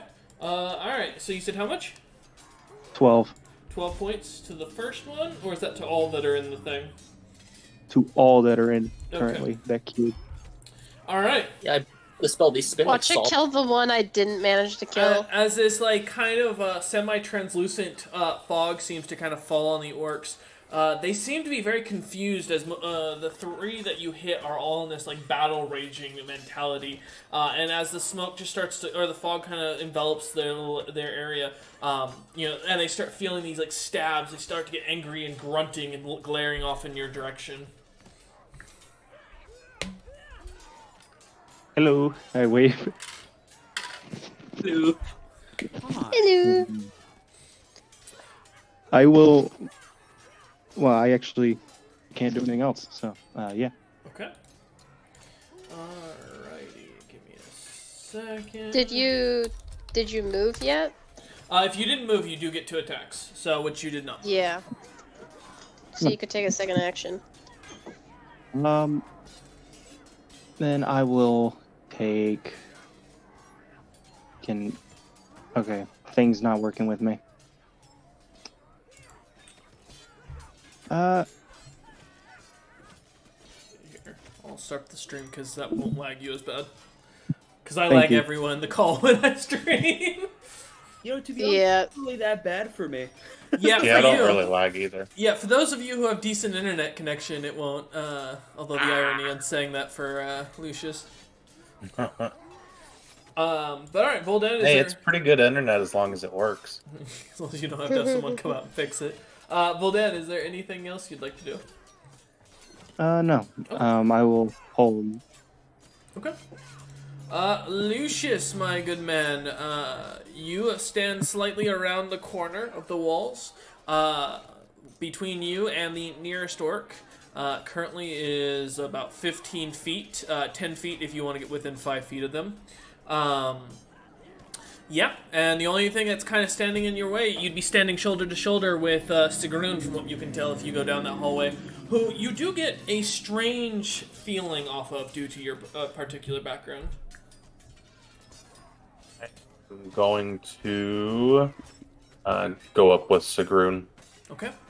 As you kind of walk up next to it, you notice just out of the side of your eye, with just your passive perception, Sigrun's eyes have kind of fallen back into her head, and she is foaming at the mouth. Well, she has rabies. Well, Wow.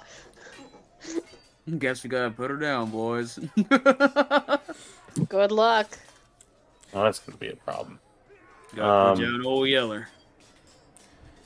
However, you notice she hasn't seemed to notice you. Sigrun continues to stare at the orcs and dwarves in front of you.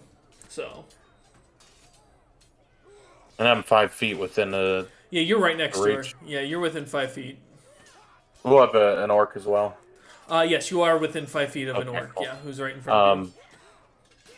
Everybody else around me is still 30 feet within, correct? Yes, they are all within 30 feet of you. Mm-hmm. My first action, I'm going to emboldening bond. Oh. All 4 of them. So you get a D4 roll to an attack, ability, a check, or a saving throw, once per turn Ooh. for 10 minutes. Oh. Once Okay. per turn. Holy shit! For 4 minutes. That's 10 minutes. powerful. 10 minutes. minutes. Fuck. That's all right. Well, that's gonna be the whole round of combat. I have a feeling. Plus some. Uh huh. So All since right. we get an extra +2 to damage. No, it's a D4 to your ability, your checks, saving throws, and what else? Attack. Attacks. Yeah, Oh, Yeah. yeah, attacks. Once per round, or once per turn, rather, as he said. nice. And that's like a +2 damage, or like +2 to hit and damage. It's a D4 roll, so Just a whatever D4. you want to Why roll do I it keep for. saying +2? I don't know why you're Sorry. saying +2. It's just a D4 I to don't hit. know. Yeah, Yeah, you're good. D4. Okay. All right. As you shout out, everyone feeling a little bit more confident in battle. Sigrun, you do not get this effect. Oh. Well, rip. I just got my D4 out. The caltrops put them away. How tragic. I'm just gonna let it sit there and Oh, watch. Yeah, that's a daring choice there. All right, Lucius. What would you like to do afterwards? I am going to cast Guiding Bolt. Okay.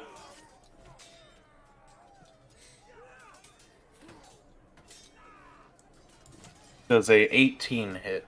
18 does hit, just barely. Okay.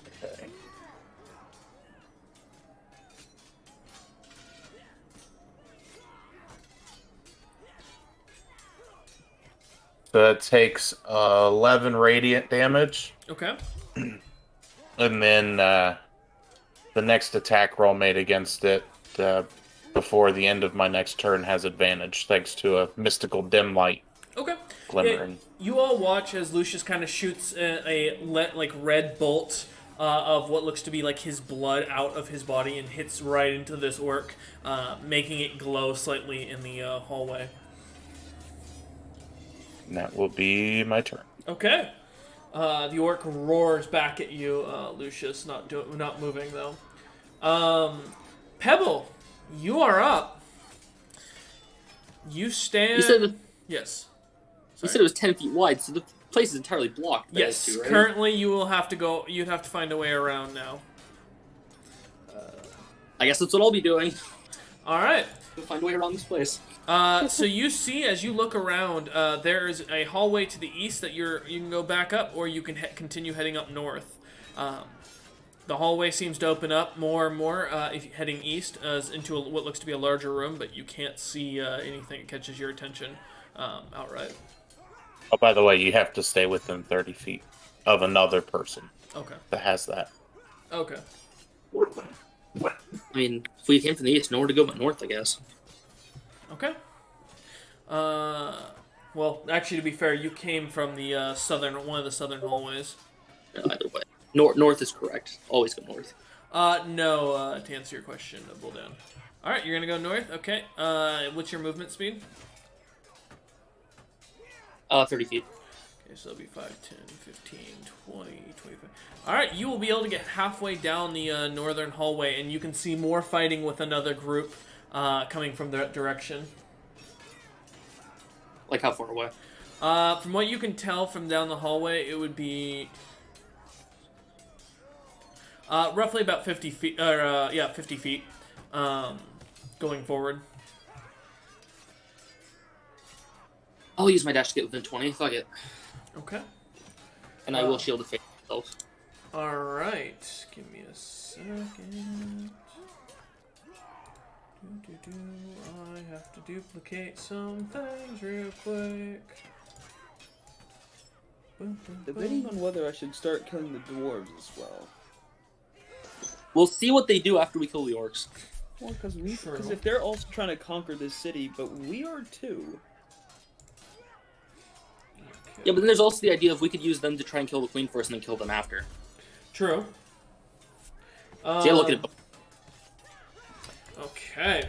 Then let me make sure. Because now I've got to open that. Give me a minute if you PM me something. I'm trying to set something up real quick. I just heard the thing go off, so 21. Alright. Goddamn. Okay. Alright, as you kind of come running in, Pebble, you see as this other group are going the full 50 feet, you can see as these dwarves are continuously just barely hanging on to the best of their ability as this is going on. Okay. Well, after double movement and that, I can't do anything else. So. Alright. There we go. Okay. As that ends your turn, the next one up is one of the orcs from the hallway. And I need a con saving throw, Sigrun. Alright, you got it. Let me check just to see if I get anything for con. Strength checks and saving throws. Okay, just strength based. Alright. That is a 22. All right, as you see, one of the orcs seems to suddenly cast something, but nothing seems to happen.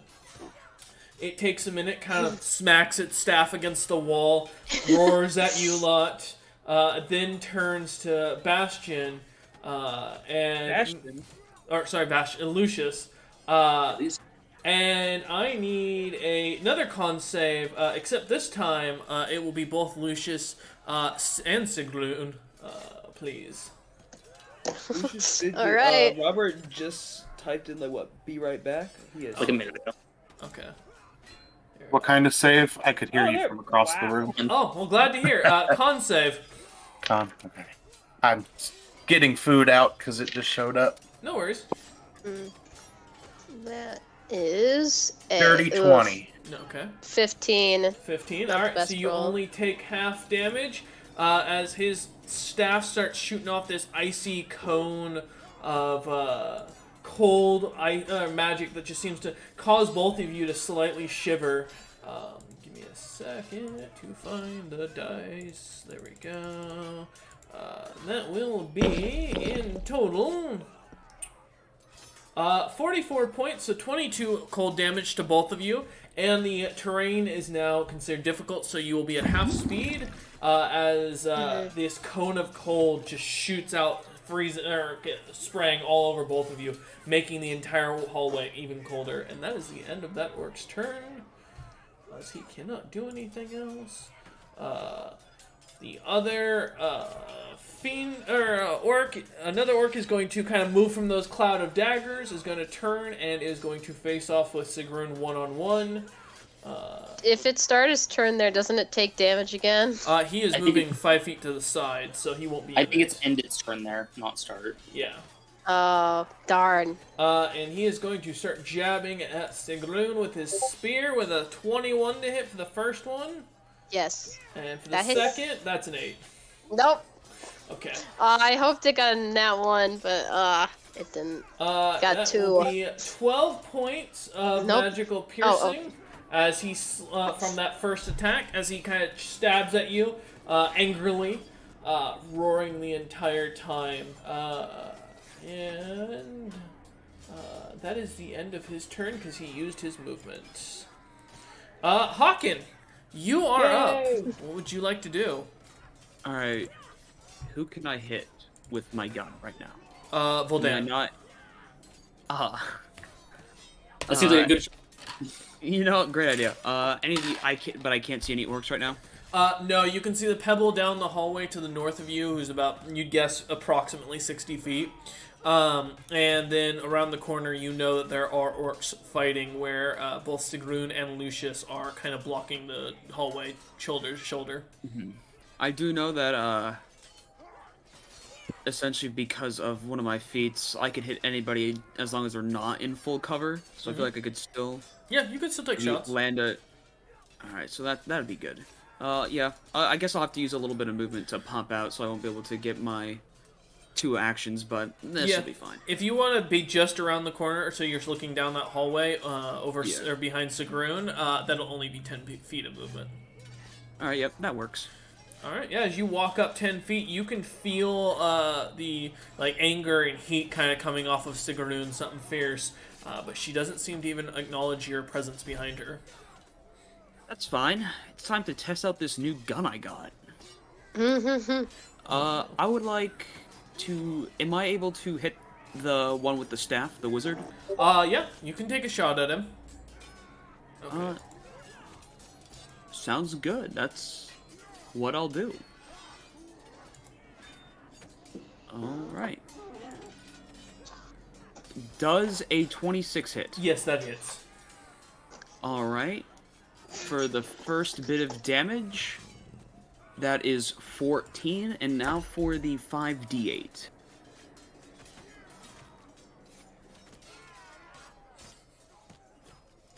And that is a total of 19 force damage. Sigrun, although you can't really see this, as Lucius can, though, with your eyes kind of clouded over, your memory's not going to be great, or going to be there, But Lucius, as you are standing there fighting side by side with Sigrun, suddenly a cannonball just comes up behind, or just blows up behind you, goes firing past Sigrun's head, hitting the orc with the icy staff that just shot off that cone of cold on all of you. And he just immediately, as the cannonball kind of slams into his stomach for a moment, you see him kind of stand up, looking like he's in pain, and the ball explodes, launching him backwards and completely obliterating the orc. Leaving nothing left but his staff on the ground. Ah, nothing but a fine mist. True. Alright, time for attack number 2, which I'll go for the orc that Sigrun's fighting. Okay. Does I guess a 16 doesn't hit? It does not, as the cannonball shoots at him, and he just seems to slam at it with his great axe, slamming it into the wall. Yeah, I won't use lucky on that. He's not worth the lucky right now. You have your D4. That's true. I do have the D4, yes. Plus an additional 3, so That it's does 19. hit. Woohoo! Alright. So, a initial 15 piercing damage from the gun itself. Okay. And next up, 12 force. Yeah, as you watch as the cannonball slamming into this orc once more, it just seems to grab it, and as the cannonball goes to explode, you watch as the orc kind of tosses it to the side into the wall, and it explodes, kind of just slightly moving him.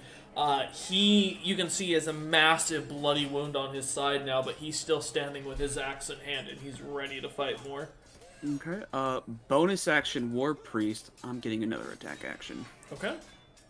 Wait, is it?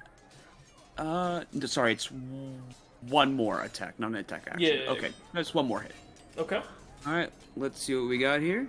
27 to hit. Yeah, that hits. Okay. 13 initial. As the cannonball this time, just as he tries to catch it once again, just goes right through the orc as he finally falls, axe in hand, dropping to the ground. If you want to know, 23 No, I saw. force. Yeah, I watched. As the cannonball just goes through one of the walls and comes out the other side, it just seems to kind of land and kind of putter off until it disappears. Nice. All right, and that's my turn. Okay. Seeing this, the next orc up, he is going to activate a spell scroll as you see him hold it up in the air, and it begins to burn. And he teleports right behind Hawken and right kitty corner to Voldan. And he is going to immediately stab the shit out of Hawken from behind. Which unfortunately he does not get sneak attack, sadly. But that's okay. Oh!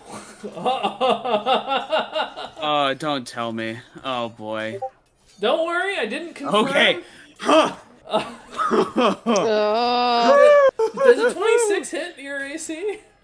Yeah, the 26 hits my AC. Okay.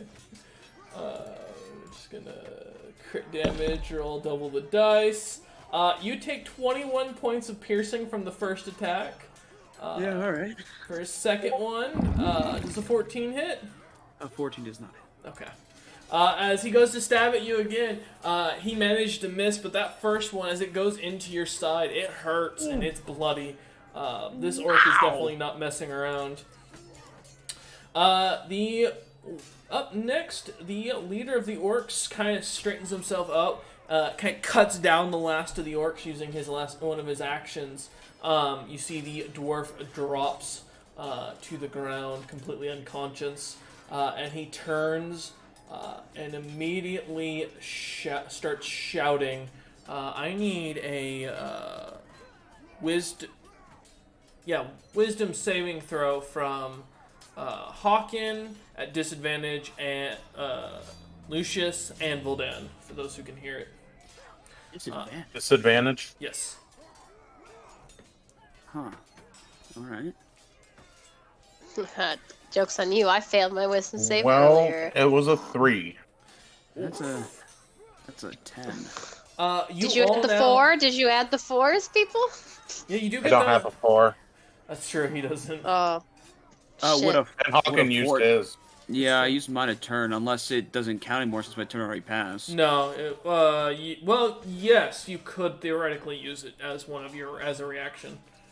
Assuming it says, does it say you can use it as a reaction, Lucius? No, just those 3 things.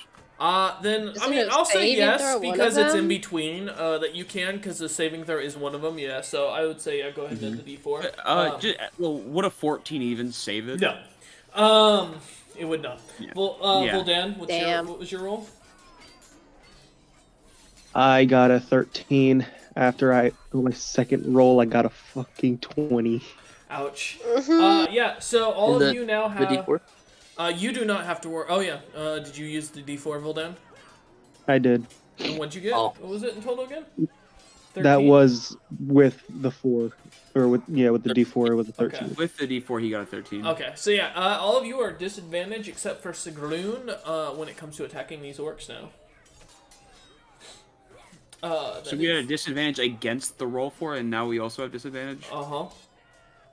There was a reason for why you had disadvantage. Because you're surrounded by orcs.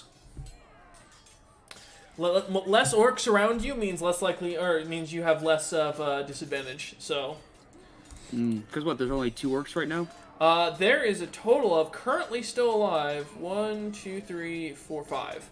You've killed 2.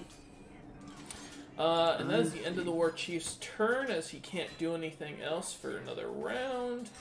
This fiendish orc is not able to do anything, so he is going to start going around, which is the end of his turn. And the other orc is going to, with his spell, he is going to immediately cast another cone of cold down the hallway. So I need Sigrun, Lucius, and Hawken to make con saving throws. I know how much you love your con saving throw. Pebble was real smart going That'll down the other way. be a 25. 9. I'm going to use Lucky and re-roll this, because I'm not taking that 7. I say Voldan was also smart staying on the other side of that wall. And, okay, that's 11. I'm not using the Lucky. Alright, So Sigrun succeeded. The rest of you didn't, so you're gonna take the full cold damage. Oh, it was 23, not 25. Sorry, I don't know if that changes. No, you still succeeded by a long Okay. shot. 16 was the DC. So that is 38 points of cold damage as the icy bite hits you. That will be 19. Yeah, 19 points halved for those who succeeded. As the ice just goes down the hallway, and it does actually hit every single orc except for the orc chief. And he just did more damage than any of you guys did to the entire unit. You know what? They never said the orcs may be powerful. Never said they were smart. Well, you know, the great thing is he's actually a magic caster. And that is... yeah, that will end his turn, as he can't do anything else. Up to the top of the initiative, Sigrun, you are up. I'm curious, did any of the other orcs die? Nice. Or No. are they still all chill? They are all chill. So, the orc I was fighting with Is down. got killed. When she looks around, what's the closest, like, the orc she immediately sees after that? There's Or another any orc that's still enemy. standing in the cloud that is taking damage. I'm just keeping the same damage as what he's taking as he's going. He's still standing within 5 feet of you. There are still 2. There's one that's within 5 nice. feet right in front of Lucius, and then there's one that is 10 feet in front of you, Sigrun. Directly. The one 5 feet from Lucius is right by me, Yes, right? he's It's within like 5 feet of next- you. Okay. That Sigrun, like, quickly snaps her head when the one dies, locks onto that one, and immediately is going to attack it. Okay.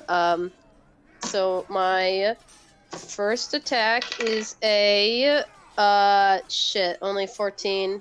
That that does not misses. hit as he slams your axe away with his own. Second attack, that's a 21 to hit. That does hit. Oh, nice.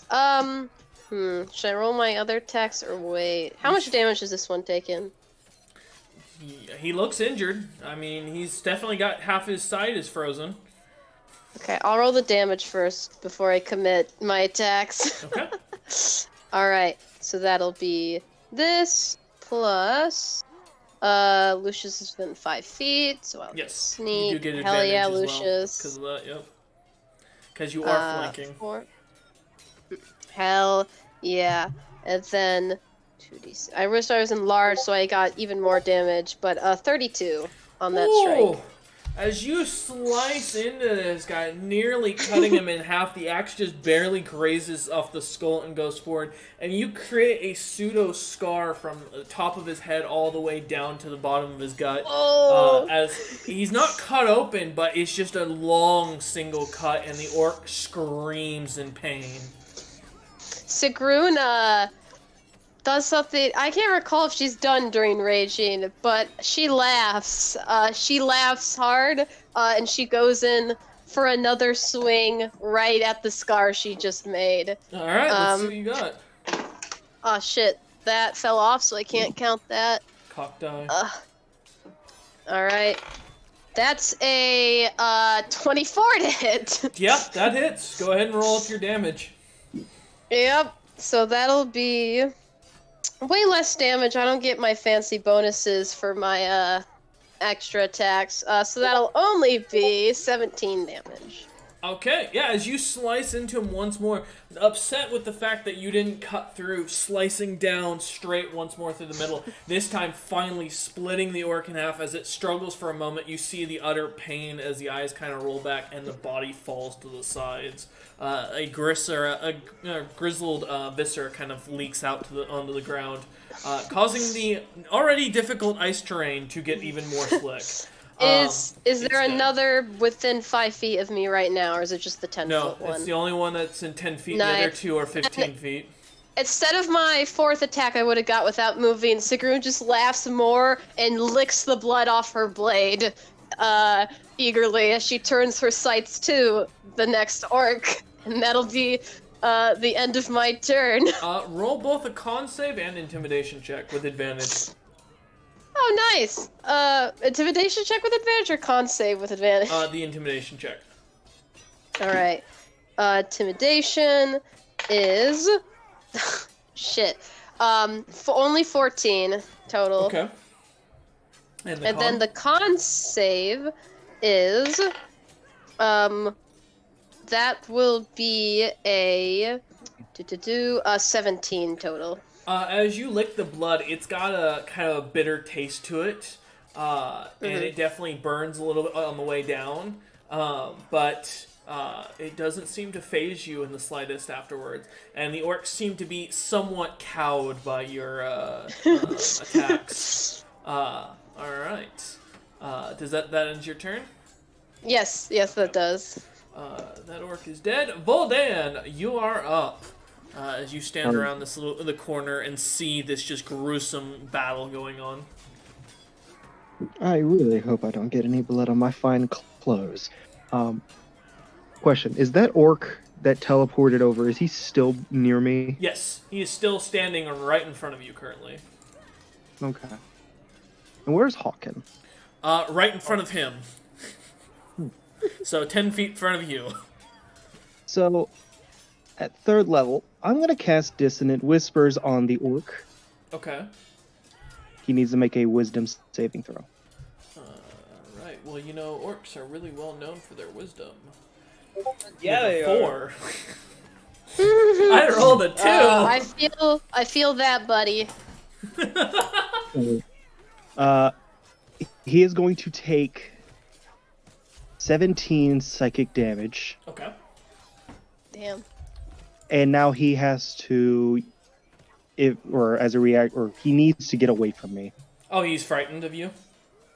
He is frightened of me and does not, and will try his best to move away from me. Okay. As long as there's nothing that's going to cause him harm. Okay. And as a bonus action, I'm going to inspire Hawken. Oh? Yay! What do you say? My dear friend, this next shot, I feel it. You're going to hit. You're going to kill. Do with it as you may. Yeah. Woo, murder! All right, you got bardic inspiration, Hawken. Sweet. And what's your dice for that, Voldan? Is it still a D6? D10. D10. Okay, so yeah, keep in mind for that, Ooh. Hawken. You have a D10. Plus the D4. Yep, every round. D10 plus the D4. Oh. All right. And now suddenly Cook's gonna want to let Voldan leave the party anytime soon. Listen, Caleb. Hold on, it's not going anywhere. All right. Is there anything else you'd like to do, Voldan? Since I have not moved, that means, as you say, I have another action. Yes.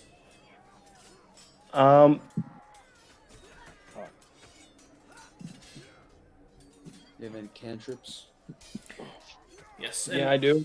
To phrase that, just to give a better explanation of it, as I like to always mention this in my rules and for people who watch, if what that translate to, when you don't move, you get another action, which means if you have 2 attacks per action, that means you get an extra 2 attacks. If you only get 1 attack per action, you only get 1 attack. Just as a reminder for those who watch this. Okay. So I am going to stab at the orc with my rapier. Okay. So that is a 24 to hit. That hits by a long shot. All right. And that is 7 damage. All right. As you stab him in the back, he doesn't even seem to notice you as you kind of poke, pull out, and a little bit of blood starts to dribble out. The orc continues to stare at Hawken's back as his spear is jutting out of it. And that is all I can do for my turn. Okay. Alright. Up next is Lucius. So, Lucius, standing in front of you off to your right, is in 10 feet in front of you, is another fiendish orc.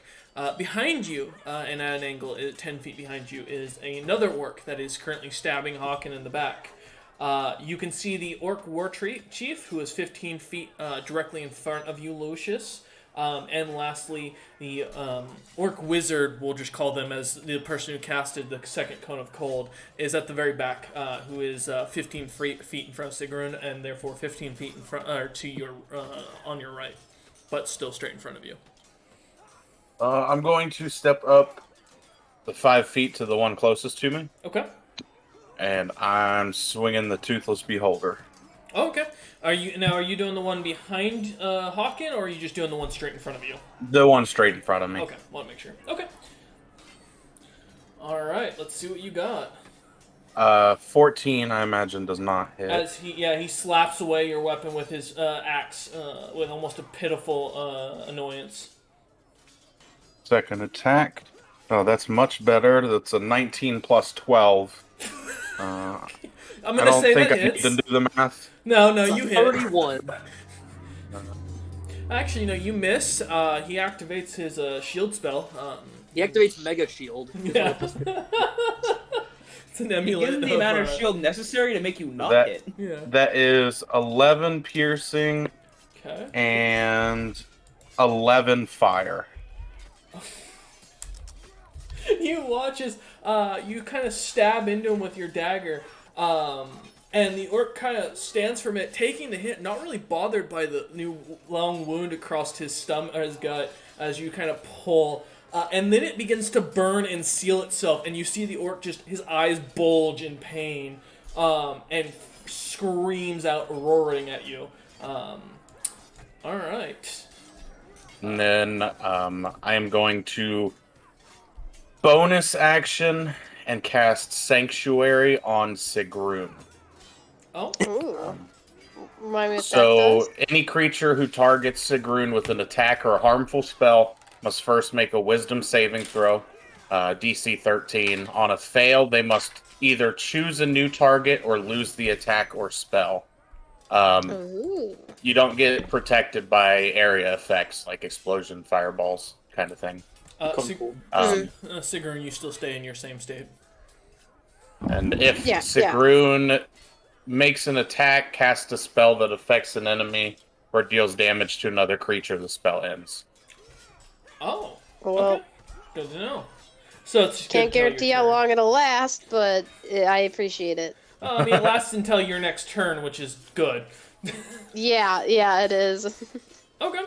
I will say you notice, Lucius, that Sigrun's eyes are still rolled back. Whatever is affecting her hasn't stopped. Gotcha.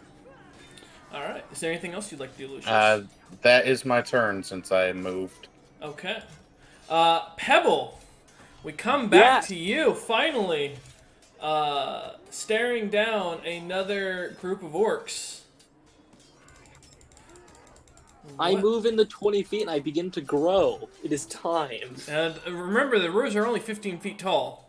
I don't quite become 15 feet. I become the next size, so I become about 12. Okay. As you're standing next to the dwarves, you gain a +4 to all your stats and advantage on all attacks as long as they are alive. In your A +4 to all stats? Yes. Just input all those really quick. My charisma is suddenly at 23. Yep. I'm very charismatic. As you see, the dwarf commander of this unit is a magic caster as you look on, and he is standing in the center. The dwarves around him are doing everything, taking hits that they don't normally wouldn't need to protect this wizard. Alright, well, let me join the line really quick. It's time to start swinging. Alright, as you jump in next to him, the dwarves kind of seeing you and seeing that you're not attacking them, immediately kind of start backing and creating I see the a sort of sword. shield wall next to you. Yeah, this great sword wielding with a giant shield, 12-foot tall man. Alright, yeah, as you look on, you see, 3, 4, 5, 6, 7 orcs in total, fighting viciously. Many of them in the same, it looks to be from the same style of unit as the last one. Just a group of a couple of frontline warriors, 2 wizards, and a squad leader who seems to hold the orcs together. Oh, I'm gonna start stabbing the one near me. The one nearest. One of the warriors kind of stepping up is one next, right in front of one of the dwarves, which will give you advantage because you are flanking. Beautiful. First roll. It's a 19. 19 hits. Alright. First damage is 18 slashing from the Dragon Slayer Greatsword. Alright, as you just heft this sword down and across the orc, cutting into him deeply. He seems surprised, looking at your physique, expecting you to be some sort of fist fighter as he kind of stands. +4 from Giant's Might. Okay. Yeah, slashing into it. It's not a deep wound, but you can definitely see the orc seems shocked almost by the situation. Alright, again. That's a 27.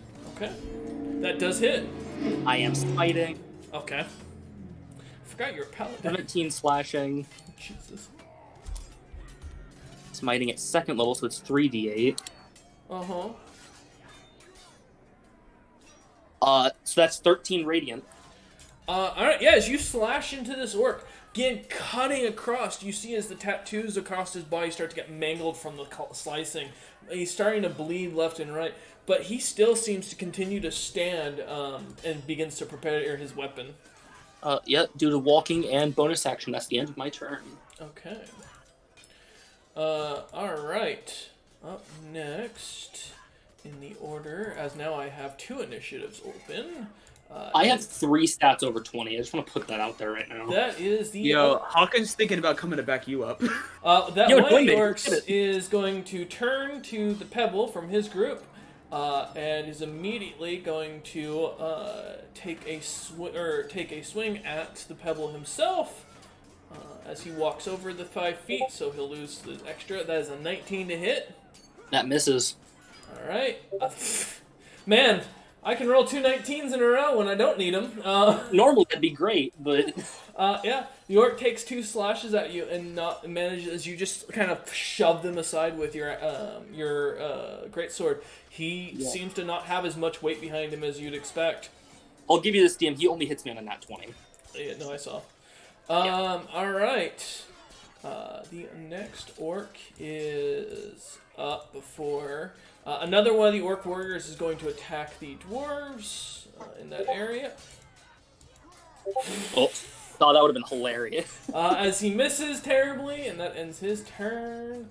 Up next, Oh, well, again, sticking to... Now, for note, because I know if you guys are keeping track, this is 2 different combat trackers going on at the same time, so I'm using the initiative for both from both on this, but the orcs in this new group of combat do have a different initiative order than the ones you're currently fighting, so that will expand it.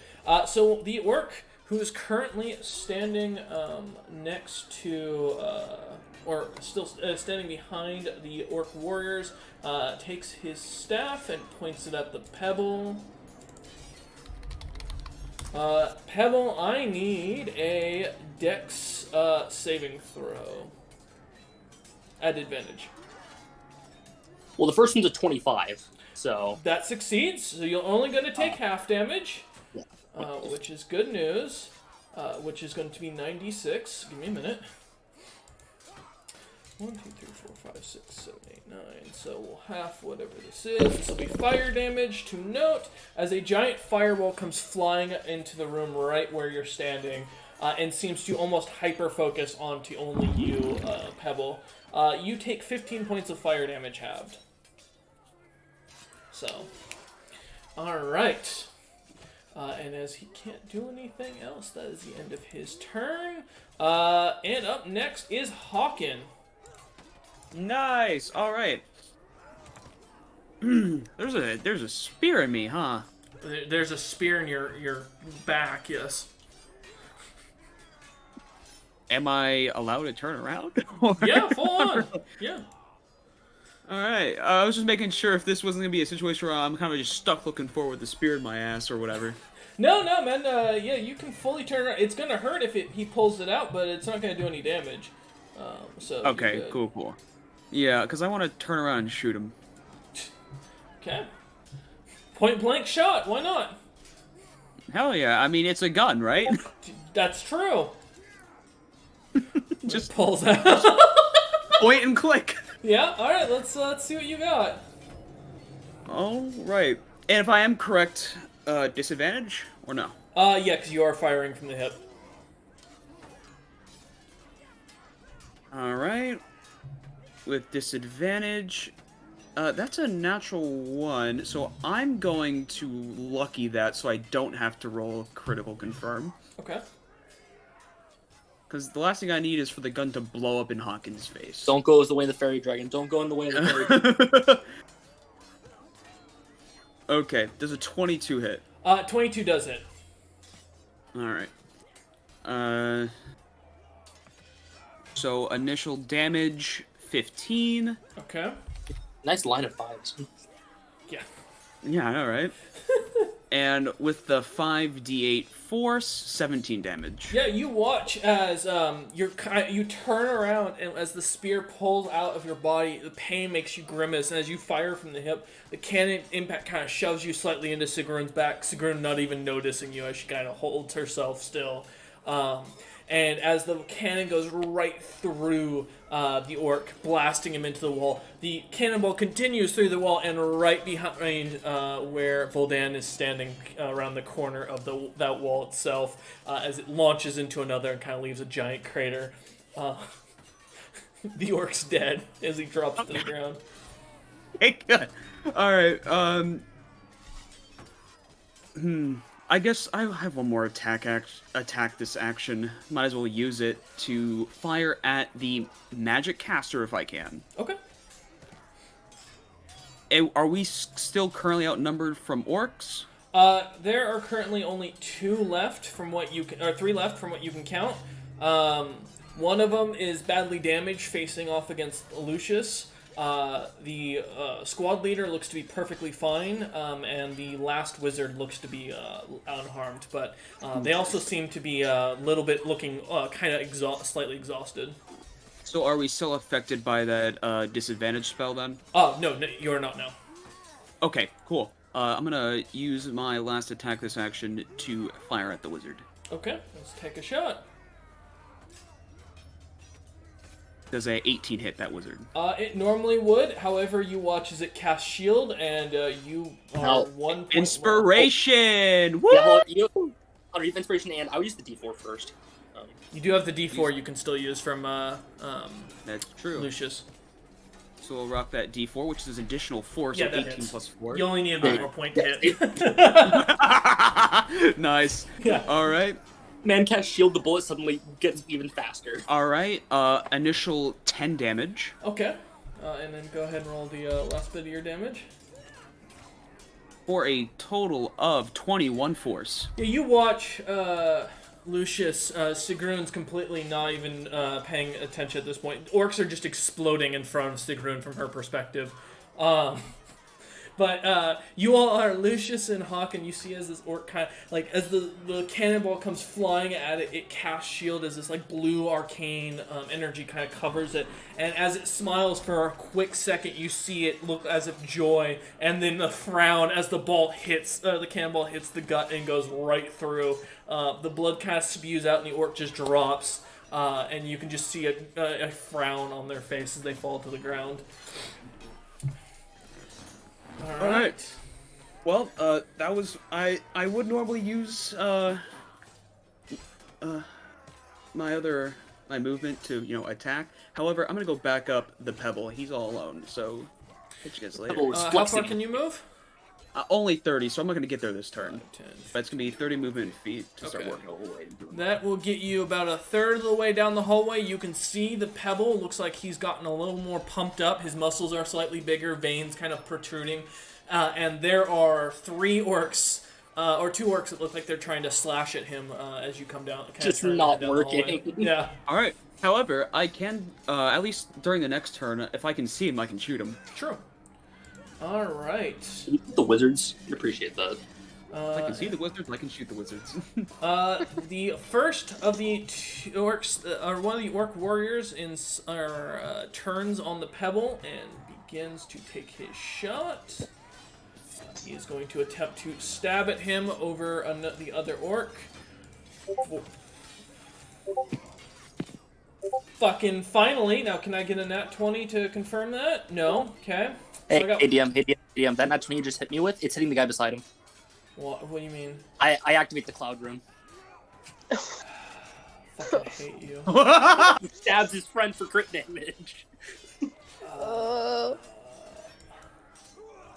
Does so? Let's. Okay, we're gonna. 15, Work infighting, maybe. And 14. Yeah, so basically I tell him to grab his spear and like spin it and make him stab his friend. Very entertaining. As he does this, he looks very confused. The other orc starts roaring at him, and they start yelling at each other in Orcish. Do you speak Orcish, Pebble? I do. You hear the orc that was stabbed go, "Grumph, take your spear." And the other one goes, "I'm Grumph." And they start fighting. Yes. I also know Orcish. This is great. Alright, that is the end of his turn. The orc that is fighting with Lucius is going to go ahead and try and grapple Lucius by grabbing hold of him. I need your athletics versus his strength. Fuck me. It You never know. is a 13. As he goes to try and like grab you, Lucius, you kind of like shove him away, managing to break free of the orc's hands. And the orc just kind of yells at you, not anything specific, just a very guttural yell at you to try and scare you. A bear roar back. All right, we're gonna roll intimidation. He's gonna roll his. Oh yeah. I have Only I could join in. advantage because of the necklace. Looks like. Yeah. Okay, cool. I would say the pebble roars, but I feel like he's already roaring at these other orcs over here. That is a 16. The orc, as you roar back at him, giving a massive bear roar, just kind of cows down at you, looks up at you, and goes, and then, speaking in Orcish, Hawk, and you hear, "What the you just insulted my ancestors!" And the orc readies his spear once again, now in the crouching position. That'll end his turn because he's been intimidation. Alright. The orc war chief, or squad leader here, is going to go ahead and pull out a strange looking, kind of gnarled, and bony looking staff. And he is immediately going to cast a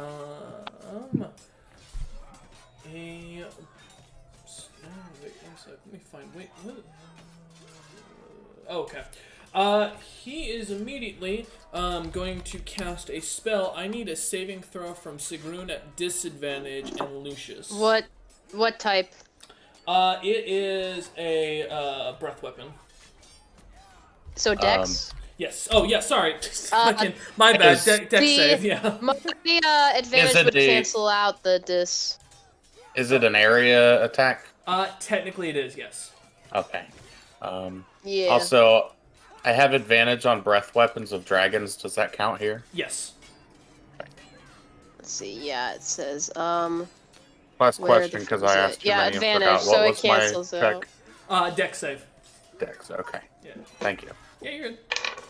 I got a 14 total. I got a 21. The 21 saves. The 14 does not. Alright, so you will take half damage, Sigrun. That would be 5d6. You half or full? You'll take. Or sorry, wait. You rolled a what was it? I got a 14 total. Oh, you get full. Sorry, Lucius gets half. I missed. Okay. I was like, huh? As I'll take it. I mean, like acid rain comes kind of blowing into the room or from the staff and just kind of sprays over both of you. Lucius, you managed to kind of dodge off to the side a little bit, kind of shoving the door open to this little storage shed or storage room, managing just to barely dodge out of it. So you'll take 11 points of acid damage. Sigrun, though, the acid just comes onto you, and if you have resistance, that'd be halved again, so that'd be 5. Okay, that's what I was about to ask. Yep, I got you. And that is all the Orc War Chief can do. how much did I take for the acid? 22 acid in total. Resistance would be 10 or 11. Yep. Man, I can't do math tonight. I'm telling you guys. All good. All right. And that ends that orc's turn. That orc is dead. Both those orcs are dead. So before we go back up to the top of the order on that one, the two orcs standing in front or behind the front line in the Pebbles encounter, both being, or one of the magic casters is going to pull his staff out, and I need a Dex save or Con save from the Pebble. The dwarves will also roll. And fail, amazingly. I was like, they do have a +6 from me. Oh, never mind, they all succeed. I give, because of my higher charisma now. Fair. Okay, Dex. Oh, it's an 11. That's a fail. You do have the oh no, you're not within 30 feet. Too far away. Yeah. Alright, so that'll be 8d8 worth of cold damage. 1, 2, 3, 4, 5, 6, 7, 8. And the dwarves will take half. 37 points of cold damage. As the ice kind of freezes over and making the hallway now for 20 feet down, difficult terrain. So that includes behind you. So as a note, Hawken, you will be coming into difficult terrain for the last 10 feet of movement into the room where Pebble is currently. Alright. That's the end of his turn. The Orc War Chief is going to roar a glorious roar, and it is going to give advantage on all of his orcs next turn for their attacks. Well, one of their attacks. And we're back to the top of the order with Sigrun. Nice. Closest orc, where? There's one, like I said, about 10 feet in front of, 10 feet in front of you, and another one 5 feet right behind him, so 15 feet in total. So, you have two options. Hang on, let me check. Oh, it's a Okay. Wait, no, it isn't. Is it? Hang on, I'm checking the reach of something real quick. That's, yeah, I believe that's only withering. Shit. Well, I'm probably gonna have to move to hit someone anyway. So out of curiosity, how far is that warlord who just hit me with the acid? He is 15 feet in front of you, but he is behind one of the last standing orc warriors. I'm gonna move in their direction. I think Sigrun gets hit with that acid breath. Just kind of turns her head as patches of her fur is like melting. Locks eyes with the orc warrior and just will move. And if this will trigger attacks of opportunity, I will bonus action disengage first. Moving towards your enemy will not. It's if you try to move out of his area now. Okay, so I'm gonna move up to the orc warrior. I'm gonna hit him. Okay. I'm just gonna whack him. All right, let's see Oh what you got. boy. There's no dwarves or any Nope, party there's members just within 5 Lucius. feet. Who's there is Lucius. He's 5 feet within 5 feet of you. Oh, nice. That's wonderful.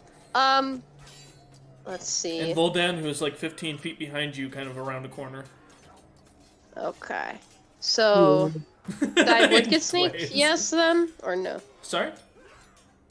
Sneak, yes, no. By braid. Yeah, because you'd still have advantage from flanking. So yeah, it'd be sneak attack technically. Okay. I think. Yeah. Sweet. All right. Let's see. First attack. That's yeah, it's a 23 to hit. That hits. All right.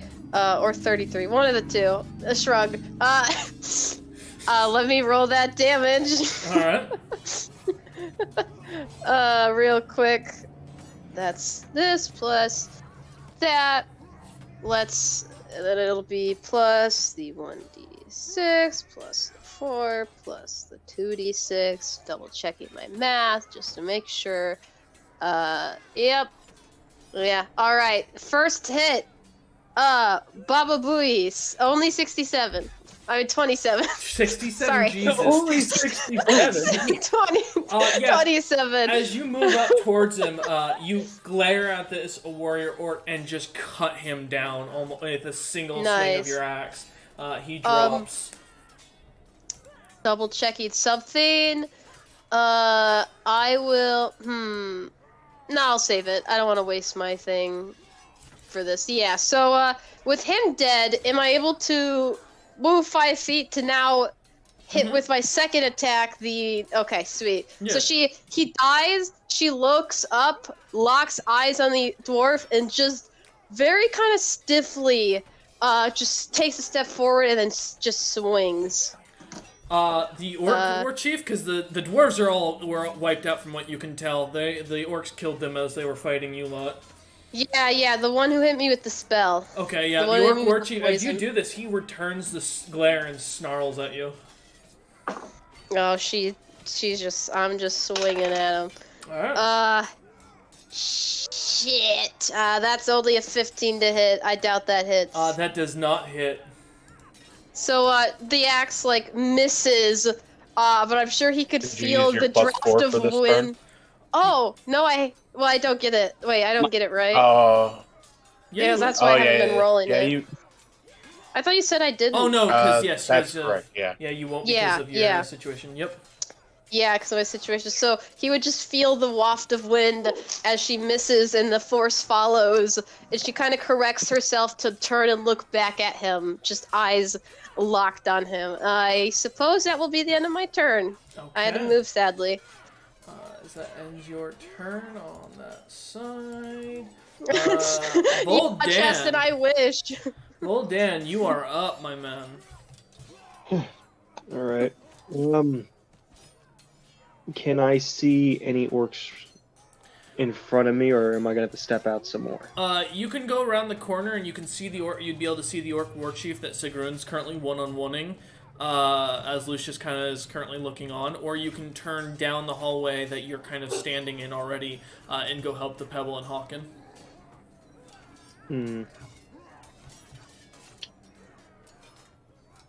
Deal with the war chief. The devil's having a great time. The war chief. All right, I'll stick with Sigrun and Lucius to take on the war chief. Okay. So where, like, how far is the war chief?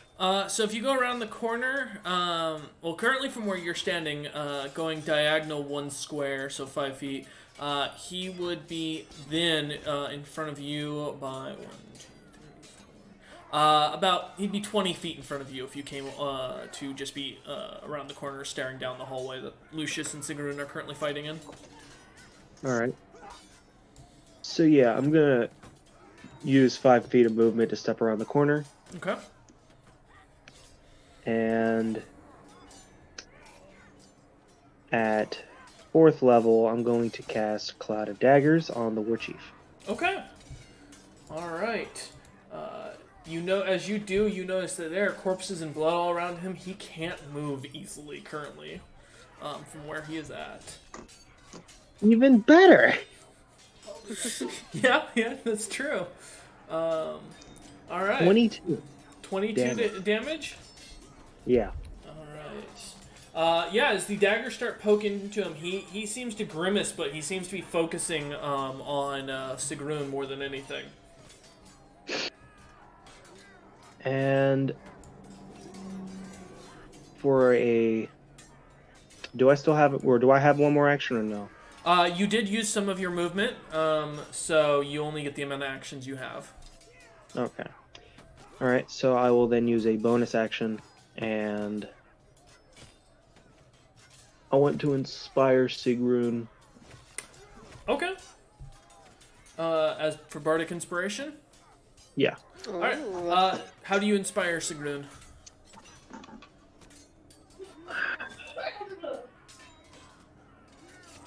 That's the thing, I don't know much about Sigrun's character. My immediate...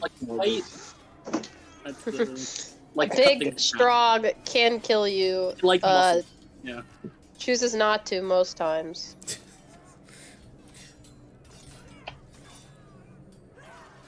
Not really smart. What I originally was gonna say is like your ancestors or may your ancestors fight with you. Yeah, that sounds about right. That works. Yeah. Alright, Sigrun, you will not be able to use it until you come out of your rage. Okay. I don't know how long it lasts, but I'll keep that in mind. Yep. Alright, Vol'dan, yeah, you, as you yell at Sigrun, she does not acknowledge you, and just continues to fight on. Alright. Then... So that's your Bardic Inspiration, your action, and your movement. Yep.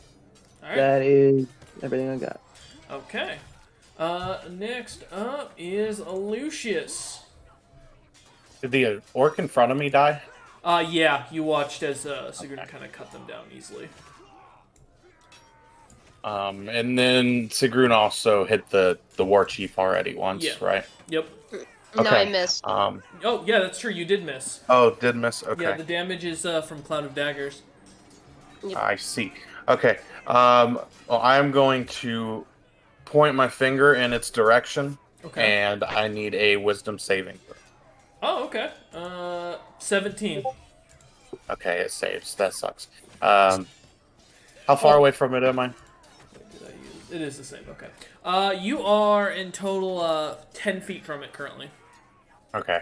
I will walk up the 10 feet to it, and use my other attack. I'm going to swing my Toothless Beholder. All right. A dirty 20. That hits. Cool. That is 11 piercing and 4 fire. Minimal damage. Let's go. All right. The war chief kind of stands, taking the stabs in his stomach, and continues to fight back, not giving up any ground. All right. Is there anything else you'd like to do, Lucius? That is my turn. Okay. The orc who was stabbed by the telepath is going to turn. Is going to stab back at the other orc. Oh my lord! I didn't confirm. Let's see for a second attack. All right, and since that's a crit, let's roll the crit damage. That is 28 points as he spears into the other guy to get his payback. And that ends his turn as he yells at him. Pebble, you are up. Here I go killing again. Yup. Alright. The one that just got stabbed, I'm gonna stab him too. Okay, let's see what you got. 19. 19 hits. Alright, first hit, that's 17 magic slashing, plus the d6. Okay, that's a 6. It's 23. Alright. The orc takes the slash as you kind of cut hit down onto him, watching as the blood kind of spurts forward, and he looks like he's hurting. Yeah, again. That's a 33 to hit. That hits, yeah. Yeah. Yeah. That's 19. Damage? Yep. Okay. Yeah, as you slash into him again, watching as more blood and viscera spews out, the orc is not doing well as he's barely standing. Well, I'm not moving, so I'm not done. Alright. 31. That hits. Yeah. 14 damage. Okay. And once again, that's a 32. That hits. Oh no. And that's 21 slashing. Yeah, you watch as your final blow finally catches the orc off guard, managing to throw his axe to the side. You cut him down and he drops. In my enlarged state, I roar in victory. Go ahead and roll intimidation. Okay. Oh, I have +6. It's a 9. It's upsetting. Yep, doesn't seem to do anything. Okay. One of the orcs, though, is going to... assuming Pebble, is there anything else you'd like to do? I don't think I have any bonus action stuff, really, except for... Because I've already done my bonus thing. No, Okay. I'm good. Alright, one of the orcs, the one that wasn't stabbed, nor did the stabbing, is just going to kind of turn and yet again stab another dwarf. Hitting. And roll. And you watch as that dwarf is pierced right through. And that is the end of that orc's turn. Okay. Up next is Hawken.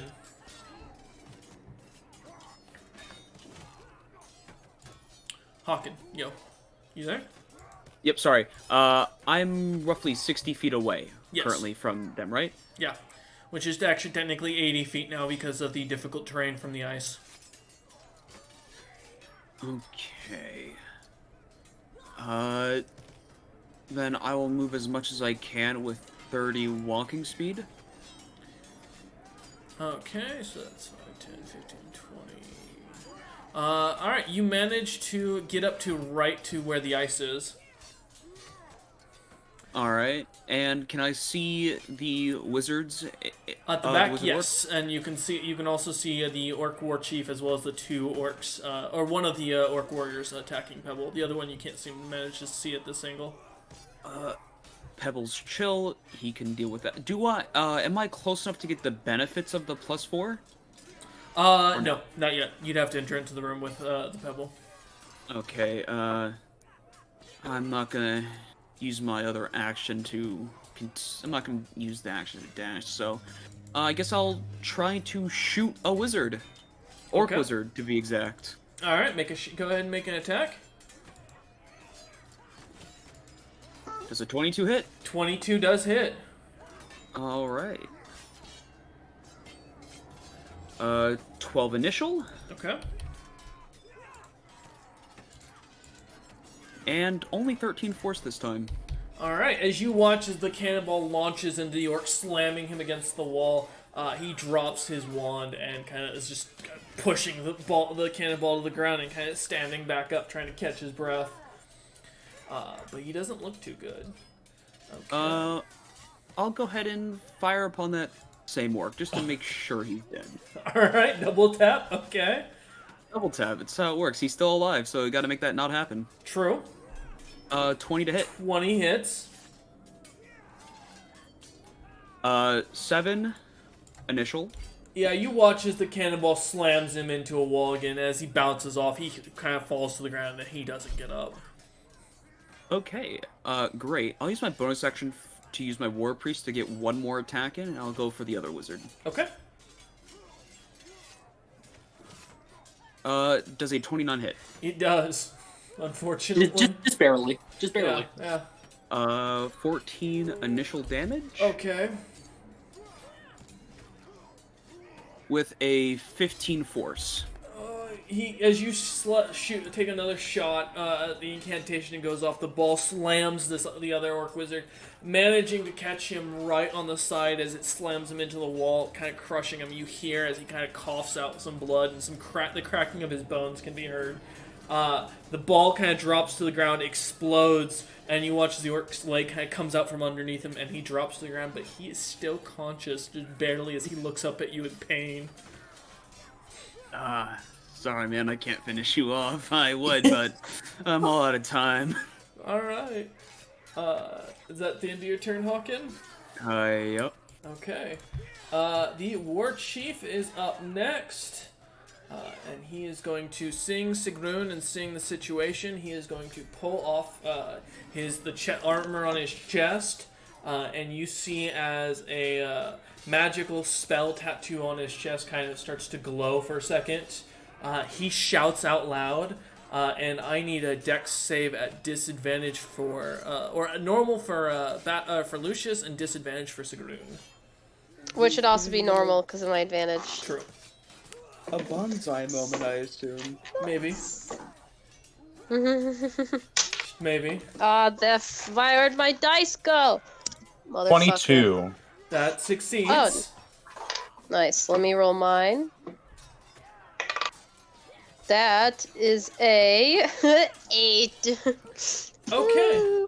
That fails. However, let's see. I figured. Let's see if this kills him. That'll be a 9d6. This will be fire damage, as the massive fireball erupts from his chest. Only 21 points. It explodes, and you watch as his chest just burns, and like all the whole spell, the tattoo on his chest completely burns off, and the top layer skin seems to char. He in extreme pain. So 21 points of fire damage to Sigrun, and then half that is 10 for Lucius. And the Orc War Chief is going to, at this point, as this kind of hits him, he kind of looks up at you and ends his turn. Because he can't do anything else. And as I'm going to, since Sigrun will get the final kill, and we're at our 3-hour marker, and some people do have to work in the morning, we are going to take an end here. As the two parties are fighting it out, we will pick up again tomorrow with more of these fights set up. Or not tomorrow, but next Sunday. We thank you all for watching for today's session, and we hope you have enjoyed this massive combat session and look forward to next week's massive combat session. Woo! Yes. See you all there. All right.